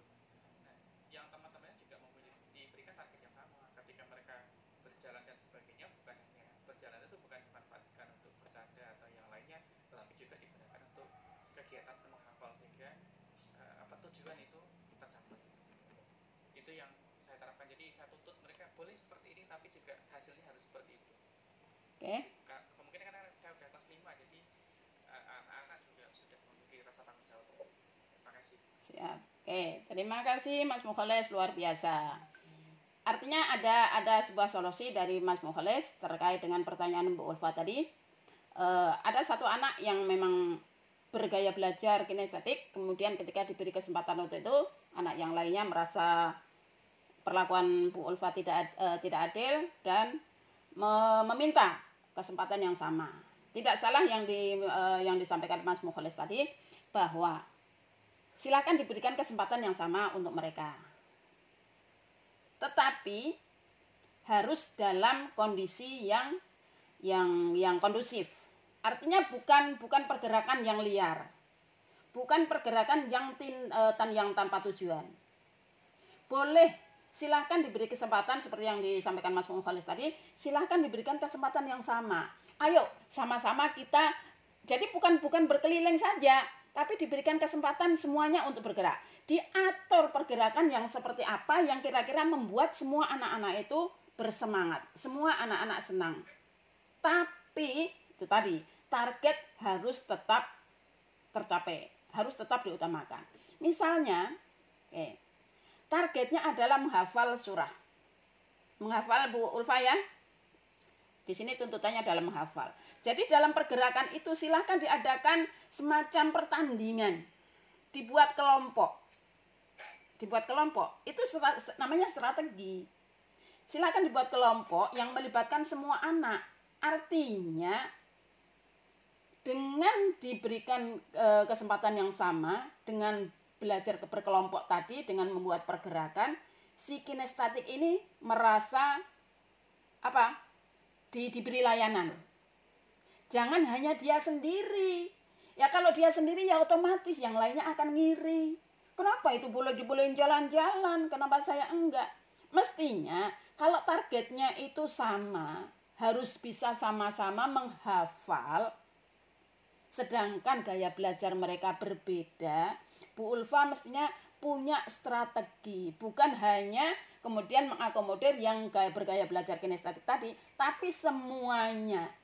Walaupun yang bergaya belajar visual dan auditori itu silahkan dilibatkan. Jadi dalam pembelajaran menghafal tadi, silahkan terapkan model pembelajaran. Model pembelajaran itu banyak. Dan satu model pembelajaran itu bisa mengakomodir 3 gaya belajar. Tapi kalau hanya yang hafalan saja, yang namanya hafalan, itu mesti yang auditori yang paling cepat. Tapi ketika kita menggunakan model pembelajaran, coba Ibu punya kesempatan untuk memberikan teman-teman pemahaman tentang model pembelajaran. Kalau misalnya teman-teman belum mendapatkan itu, akan sangat bermakna ketika teman-teman memberikan menerapkan model pembelajaran itu di dalam kelas. Satu model pembelajaran itu mestinya mampu mengakomodir 3 gaya belajar. Harusnya itu. Jadi jangan hanya satu yang difasilitasi, karena benar kalau hanya satu yang difasilitasi, yang diakomodir, maka yang lainnya akan merasa iri, akan merasa perlakuan ibu tidak adil. Tapi dengan cara seperti tadi, silahkan ketiga-tiganya diakomodir, silahkan di dalam proses pembelajaran itu semua gaya belajar tadi bisa menikmatinya. Silahkan diramu rencana pembelajarannya atau RPP-nya yang mampu mengakomodir ketiganya. Jadi di dalam sebuah pembelajaran silahkan diterapkan metode yang bisa memfasilitasi mereka semuanya. Jangan di dalam RPP itu hanya satu model. Jadi bukan satu model ya, satu metode. Jadi ada metode yang kemudian bisa mengakomodir mereka semuanya. Itu Bu Ulfa. Jadi memang berikan kesempatan kepada semuanya, pembelajarannya diramu dengan berbagai macam metode atau minimal satu model pembelajaran. Bapak Ibu sudah tahu model pembelajaran belum? Sudah pernah menerapkan model pembelajaran? Sudah paham model pembelajaran belum? Sudah paham model pembelajaran? Jangan sampai saya ngomong tentang model pembelajaran tapi teman-teman nggak paham itu model pembelajaran itu apa. Paham belum model pembelajaran? Sedang mulai pembahasan juga berapa mulai mengadopsi teori pembelajaran. Model pembelajaran itu banyak sekali. Model pembelajaran itu apa sih? Jadi campur-campur materinya Ibu jadinya. Model pembelajaran itu adalah langkah-langkah pembelajaran yang tergambar dari awal sampai akhir pembelajaran dengan langkah-langkah atau sintak tertentu. Jadi satu model tidak akan pernah sama dengan model yang lainnya. Itu namanya model pembelajaran. Jigsaw tidak akan pernah sama dengan STAT. STAT tidak akan pernah sama dengan model pembelajaran yang lainnya, inquiry, discovery misalnya. Mereka punya sintak yang berbeda. Itu mengapa dikatakan bahwa model pembelajaran itu unik. Silakan teman-teman nanti belajar tentang model pembelajaran, silakan di browsing saja, itu banyak sekali. Mesti nanti teman-teman silakan bandingkan antara model yang satu dan yang lain, itu mesti memiliki sintak yang berbeda-beda. Silahkan dipelajari, silahkan nanti dicoba diterapkan di dalam kelas, apalagi kalau nanti kelasnya sudah tatap muka. Tapi kalau selagi kita masih PDR seperti ini, ya paling mau pembelajaran ya gitu-gitu aja. Kalau boleh tanya, bagaimana pembelajaran PDR-nya? Apa yang teman-teman sampaikan kepada murid-muridnya? Apakah selalu sinkronus? Apakah selalu menggunakan Google Meet misalnya? Atau Zoom misalnya? Atau sekedar ngirim tugas? Kalau saya, Bu, Gimana? Kalau saya untuk yang wilayah Sangatta Selatan ini, kalau untuk Google Meet dan Zoom, kayaknya orang tua keberatan semua, dan biasanya yang saya lakukan antisipasi saya mengirim tugas via video atau via WA seperti itu Bu, atau anak diantar datang ke sekolah seminggu sekali, itu yang untuk jangkauannya sinyalnya susah betul kayak gitu nah Bu. Nah itu bisa diantar ke sekolah. Masih ada yang susah sinyal ya? Di wilayah Pertamina Bu, kilo berapa itu? Kilo 3 Bu, kilo 3 Pertamina itu susah Bu. Oh gitu. Apapun itu, selama PDR, upayakan teman-teman tidak hanya mengirim tugas ke anak-anak. Bagaimana anak-anak mau bisa mengerjakan tugasnya kalau materinya tidak tersampaikan? Maka kalau saya rekomendasikan teman-teman guru untuk membuat video sendiri. Jadi minimal dengan video itu terjalin interaksi dengan anaknya. Kalau memang yang secara sinkronus tidak bisa. Kalau sinkronus kan bisa menggunakan Google Meet, bisa menggunakan Team, bisa menggunakan Zoom. Tapi itu tadi kendalanya pada orang tua yang memang terkendala dengan sinyal. Tapi selama itu masih bisa diatasi, kalau yang misal tidak bisa terjangkau sinyalnya, silahkan minimal diberikan materinya, jangan hanya diberikan tugasnya. Kasihan anak-anak. Satu guru sehari memberikan tugas. Kalau ada 3 mapel berarti ada 3 tugas sehari. Anak-anak akan bosen dan sangat bosen. Kasihan anak-anak. Oke? Yang lainnya?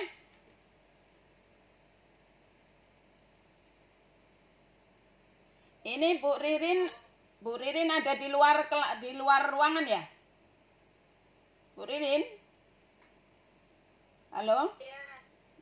Bu Ririn ada di luar ruangan? Iya Bu. Di mana ini? Kok kayak Di rumah Bu. Kok di luar ruangan? Iya di rumah, depan rumah Bu. Oh, kok backgroundnya tumbuh-tumbuhan itu?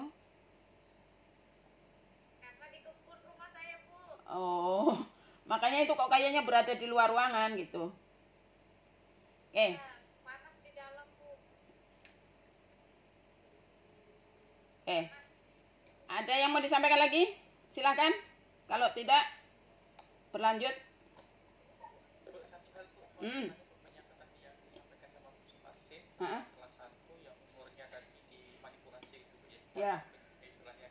Ya memang dimanipulasi. Mungkin kalau dari Ibu sebagai praktisi itu sebenarnya kemampuan dasar apa yang paling ideal Bu untuk siswa yang di kelas 1? Apakah misalnya sudah lancar mengenal huruf atau mungkin sudah dapat berhitung secara manual gitu, atau mungkin sebenarnya paling spesifik apa yang ideal untuk di kelas 1? Terima kasih. Sebetulnya secara teori tidak ada prasyarat masuk SD harus bisa ini. Tidak pernah ada. Makanya di SD itu tidak ada masuk SD tidak ada seleksi akademik. Nggak ada tes baca tulis. Nggak ada tes hitung di SD itu. Jadi kalau sekolah yang memberlakukan itu, berarti dia memprasyaratkan peserta didik kelas 1 harus bisa baca tulis, harus bisa hitung, itu menyalahi teori yang berlaku. Di SD itu tidak ada namanya syarat masuk sekolah kemudian dites. Kalau sekolah Bapak Ibu itu melaksanakan itu, ada yang melaksanakan nggak? Ada yang melaksanakan seleksi akademik di kelas 1? Ada. Kok bisa? Itu nggak boleh. Kalau pemetaan mestinya dilakukan setelah anak itu dinyatakan diterima loh. Bukan saat mau masuk kelas, mau masuk sekolah. Jadi mestinya kalau tujuannya memang untuk pemetaan, setelah anak-anak itu diterima di sekolah itu baru dipetakan. Kan mestinya seperti itu. Bukan diseleksi sebelum anak-anak itu masuk sekolah. tidak ada seleksi anak SD, kecuali saya nggak tahu kalau di swasta ya. Kalau di swasta kan punya manajemen sendiri. Tapi kalau di SD negeri umumnya itu tidak ada. Tidak ada prasyarat anak masuk SD itu harus bisa apa, itu tidak ada. Makanya di SD kelas 1 itu di pertama, materi-materi pertama itu bagaimana menggerakkan jari. Gitu ya. Bagaimana menuliskan huruf itu menghubungkan titik-titik. Kan masih seperti itu ya? Yang ngajar kelas 1? Kan masih di kisaran itu. Jadi, karena apa? Di TK itu bukan sekolah. Di TK itu adalah taman bermain anak-anak untuk bersosialisasi. Tapi yang kadang salah kaprah itu kemudian di TK saja sudah diajarkan membaca, sudah diajarkan menghitung, sudah menulis. Padahal nggak ada di TK itu seperti itu. Secara kurikulum tidak ada. Tapi itu mungkin pengembangan TK-nya. Jadi Mas Mukhalis untuk di SD itu memang tidak ada prasyarat. Kalau Mas Mukhalis tadi menanyakan apa kemampuan dasar yang dituntut di SD gitu ya? Iya Pak, yang kondisi paling ideal sehingga ketika di kelas 1 itu anak benar-benar bisa berkembang secara maksimal. Iya. Kalau secara peraturan memang tadi disampaikan betul kita harus menerima, misalnya usianya harus lebih jauh, memang itu harus kita akomodasi. Iya. Kan kami yang swasta juga melihat kondisi lingkungan sekolahnya jauh ya tetap kami terima. Iya. Tapi yang saya tanyakan adalah kondisi paling ideal sehingga anak itu bisa berkembang secara maksimal. Kondisi idealnya anak matang. Kematangan anak. Kesiapan anak untuk belajar. Kesiapan anak untuk belajar. Itu kondisi idealnya. Walaupun anak itu sudah bisa baca, tulis, hitung, tapi ketika kesiapan belajarnya belum ada, nanti akan kembali kepada ceritanya Bu siapa Suwarsih tadi. Di kelas 1, 2, 3 mungkin nggak akan ada masalah, nggak ada hambatan. Tapi ketika nanti berlanjut kepada kelas jenjang kelas berikutnya, itu kendala baru akan muncul. Kebosanan-kebosanan, anak berada pada titik jenuh, itu akan terjadi. Jadi kalau ditanyakan kondisi ideal atau kemampuan ideal yang harus dimiliki anak di usia kelas 1 SD atau untuk masuk kelas 1 SD, itu adalah yang jelas kesiapan atau kematangan belajarnya. Itu harus siap. Kalau kelas 5, anak kelas 1 SD berusia 5 tahun dia sudah baca, tulis, hitung, tapi kematangan belajarnya belum sampai, itu tadi akan terjadi kasus-kasus yang seperti diceritakan Bu Suwarsih tadi. Jadi kematangan belajar Mas Mukhalis itu tadi kesiapan belajarnya, kematangan usianya itu sangat diperlukan ketika anak masuk di jenjang SD. Mas Mukhalis di SD swasta? Iya Bu, di SD swasta. Di SD apa? SD Anugerah Abadi Pengalon di daerah Gunung. Anugerah Abadi. Pak Fahmi ya? Betul. Ya. Tuh sempat menjadi juara apa tuh yang ke nasional itu bahasa Inggris. Ya. Ya. Mungkin itu Mas Mukhalis. Jadi artinya kesiapan belajar atau kematangan usianya itu sangat diperlukan anak masuk SD. Iya, kesiapan belajarnya. Yang lainnya, masih ada waktu 14 menit lagi. Nanti tugas akan, kalau misalnya di LMS sudah bisa aktif, nanti akan Ibu share di LMS, tapi kalau tidak nanti Ibu share ke WA aja untuk tugasnya. Oke? Yang lainnya, silakan. Saya Bu. Siapa ini? Ibu Ayu Bu. Bu Ayu. Ayu itu dari 011 kah? Lain Bu. Dari mana? 001 Pengalon Bu. Oh, dari Pengalon. Oke. Silakan Bu Ayu. Tinggalnya di daerah Sekrat Bu. Sekrat. Sekrat itu siapa Bu? Katmiatun? Lain? Iya Bu, iya. Silakan. Yang saya mau pertanyakan di sini Bu, ini kan saya mempunyai anak baru kelas 1. Anak saya ini kalau ini kan kita belajarnya di rumah masing-masing ya Bu ya. Nah, anak saya ini, dia kalau belajarnya dengan saya, dia tidak mau, Bu. Tapi kalau dia dengan gurunya, dia mau. Jadi saya bingung menghadapinya di rumah. Kadang saya biarkan aja sudah, Bu. Tanpa saya tegur lagi sudah, karena kadang dia memberontak. Jadi saya biarkan, karena apalagi umurnya ini, istilahnya baru dia 6,5 masuk SD kemarin, Bu. Jadi saya minta solusinya kayak mana menghadapi anak saya yang seperti ini. Ibu Ayu. Ibu Ayu guru bukan? Guru, Bu. Guru. Ibu kan berguru juga. Kenapa bisa ibu nggak dicintai sama anaknya? Nggak tahu, Bu. Makanya saya bingung, Bu. Kadang kalau marah keluar sudah kata-kata anak orang, saya bisa, kok anak sendiri nggak bisa. Jadi di sini kalau ibu cermati, kalau saya cermati, maaf, saya terbiasa menggunakan kata ibu untuk diri sendiri gitu. Jadi maaf kalau misalnya itu terjadi di sini. Jadi kalau saya cermati, ibu tidak memposisikan ibu menjadi guru ketika membimbing putranya atau putrinya. Jadi posisikan ibu menjadi guru di sini, bukan sebagai orang tuanya. Katanya kan anaknya tadi lebih senang belajar dengan gurunya daripada ibunya, gitu ya? Ya kadang dia bilangnya, Bu, kata guruku ini salah lengket seperti itu.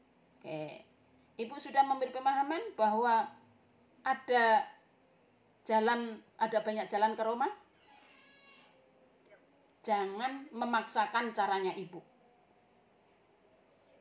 Kalau memang caranya yang disampaikan anaknya ibu itu benar, yang penting benar loh ya. Gurunya kan memberi satu contoh misalnya, kemudian anaknya kekeh dengan contoh itu. Selama itu benar, silahkan diikuti.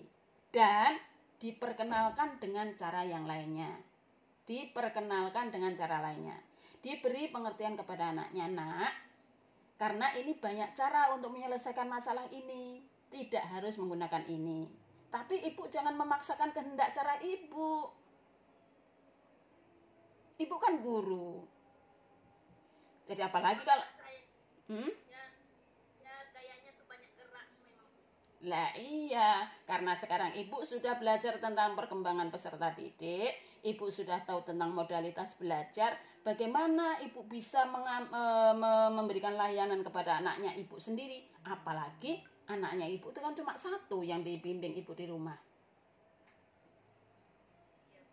Apalagi kalau ibu tadi mengatakan sudah sampai marah-marah. Padahal anaknya baru kelas 1. Ya, Bu, ini, Bu, soalnya dia sering berkelahi dengan adiknya, Bu.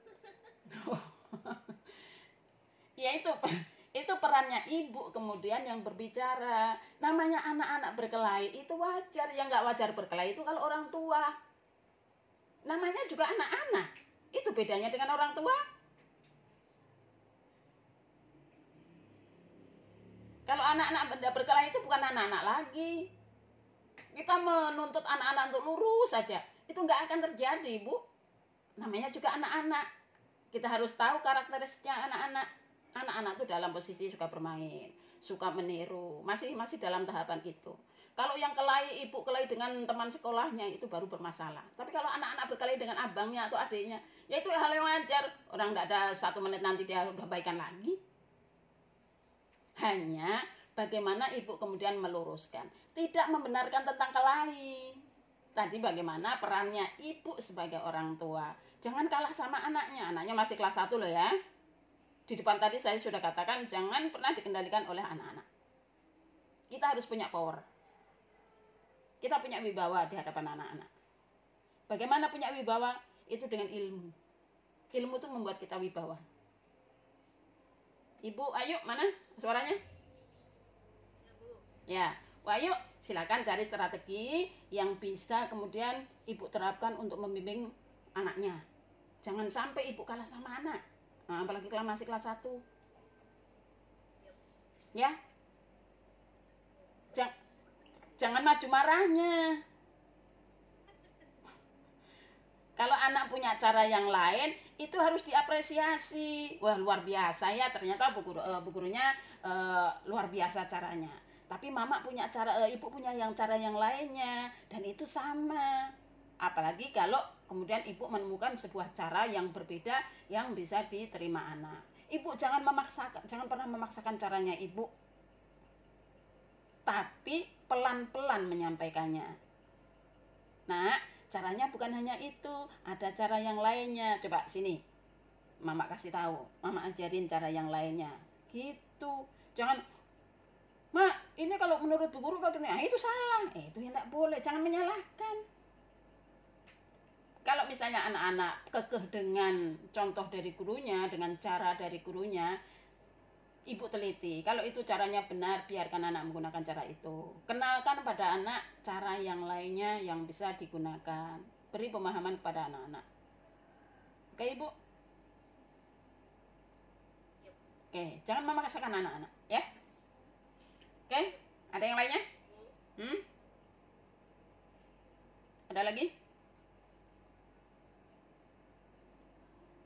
Halo? Kenapa Bu Riwayati? Nggak ada suaranya. Di-unmute dulu kalau mau ngomong.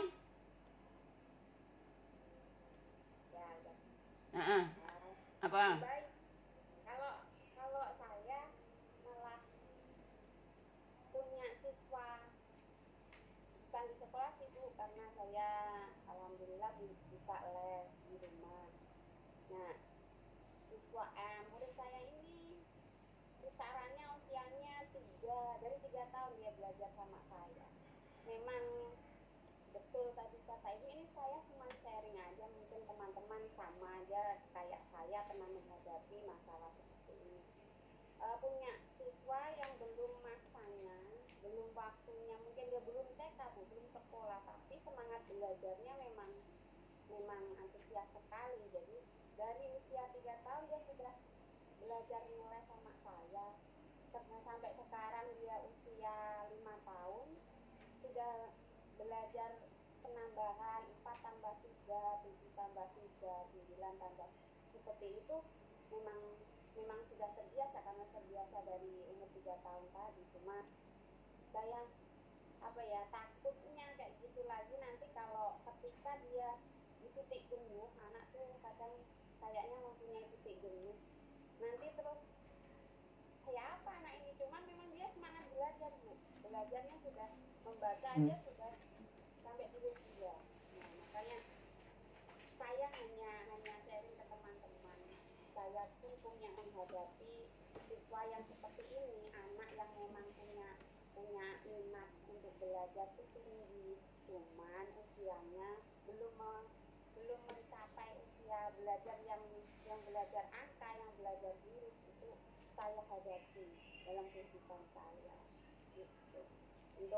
Untuk mungkin ada sharing dari teman yang lain, mungkin ada yang sama menghadapi masalah yang seperti saya hadapi. Ya buat saya ya itu masalah, tapi itu saya jadikan pengalaman. Oh ternyata ada anak yang semangat belajarnya tuh tinggi. Kita enggak bisa, Bu Guru saya mau yang sama kayak kakak itu. Nanti saya kalau kelas sudah sekolah, saya itu anak usia 3 tahun sudah ngomong seperti itu. Jadi oh ya saya ikuti saja. Cuman kadang anak-anak tuh memang ada titik jenuhnya. Mungkin akan menyambung ke ceritanya Bu Sumarsi tadi, yang ketika anak dipaksakan sekolah di suatu titik, di suatu ketika anak bosan atau jenuh. Nah ini belum matang usianya belajar itu begitu. Seperti itu. Ke waktunya karena tinggal 4 menit, saya langsung tanggapi Bu Riwayati ya. Nanti di babak berikutnya kita akan pelajari tentang kemampuan anak-anak, terutama kemampuan intelektualnya. Jadi ada anak-anak yang dalam kategori di atas rata-rata, gitu ya. Ada anak-anak dalam kategori jenius. Kan ada jenius, ada di atas rata-rata, kemudian ada rata-rata, kemudian ada debil, ada imbesil, ada idiot dan sebagainya ya. Itu kemampuan intelektual anak. Nah, Di sini peran psikiater sangat diperlukan. Kalau memang dia punya kemampuan lebih dari anak lainnya, silahkan direkomendasikan untuk ke psikiater. Gunanya untuk mengetahui kemampuan anak itu berada di mana. Kalau dia berada di atas rata-rata, dia memang perlu penanganan khusus. Maka dulu kan ada kelas akselerasi, kan seperti itu ya. Nah, itu gunanya untuk menampung anak-anak seperti itu. Jadi kalau memang dia mempunyai kemampuan lebih, di dalam petunjuk atau di dalam juknis PPDB itu pun dijelaskan. Anak-anak boleh yang di bawah 6 tahun itu boleh masuk sekolah. Dengan catatan ada surat keterangan dari psikiater yang menyatakan bahwa itu anak itu memang punya kemampuan lebih. Jadi memang ada Bu Ruwayati anak-anak tertentu yang memang kemampuannya di atas rata-rata anak lainnya. Itu boleh. Nanti boleh itu masuk sekolah, itu boleh. Dia apakah nanti dia akan terkendala seperti yang diceritakan Bu Suwarsi tadi. Kalau memang dia anaknya memang kemampuannya lebih, dia tidak akan terkendala. Yang diceritakan Bu Sumarsih tadi kan karena ada manipulasi data.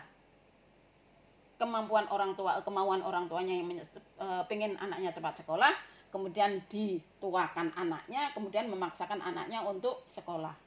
Tapi ketika ceritanya Bu Ruwayati tadi nggak sama dengan ceritanya Bu Suwarsi.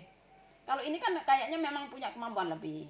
Kalau nanti memang setelah dari psikiater dia dinyatakan punya kemampuan lebih, boleh saja nanti masuk ke SD sebelum usia yang ditetapkan oleh pemerintah. Tapi itu tadi dengan catatan membawa surat keterangan dari psikiater bahwa anak itu menyatakan bahwa anak itu memang punya kemampuan yang lebih dari yang lainnya. Itu memang ada anak-anak seperti itu. Oke, teman-teman, ada lainnya? Sudah jam 12.14 menit. Tidak ada? Cukup? Kayaknya udah lapar juga ya? Tidak. Karena capek sudah dari jam 8 tadi. Teman-teman, untuk pertemuan sesi ini saya cukupkan sampai di sini. Mohon teman-teman nanti sebelum masuk di sesi 2 sudah membaca habis modul 1. Karena tadi di modul 1 baru saya bahas sedikit sekali. Jadi nanti sebelum kita masuk di sesi 2, teman-teman sudah membaca modul 1 dan silahkan membawa satu topik yang akan ditanyakan. Silahkan membawa satu konsep yang akan kita diskusikan. Jadi saya tidak akan memberikan materi ceramah kayak itu. Tapi kita akan diskusi. Kalau gini kan lebih bermakna. Baik teman-teman, untuk sesi ini saya cukupkan sekian. Alhamdulillah. Mudah-mudahan teman-teman yang belum bisa bergabung, tolong Mas Muholis dikondisikan teman-temannya yang belum bisa gabung ya. Nanti silakan koordinasi. Baik teman-teman, saya akhiri. Assalamualaikum warahmatullahi wabarakatuh. Dan silakan boleh meninggalkan kelas. Mudah-mudahan sehat.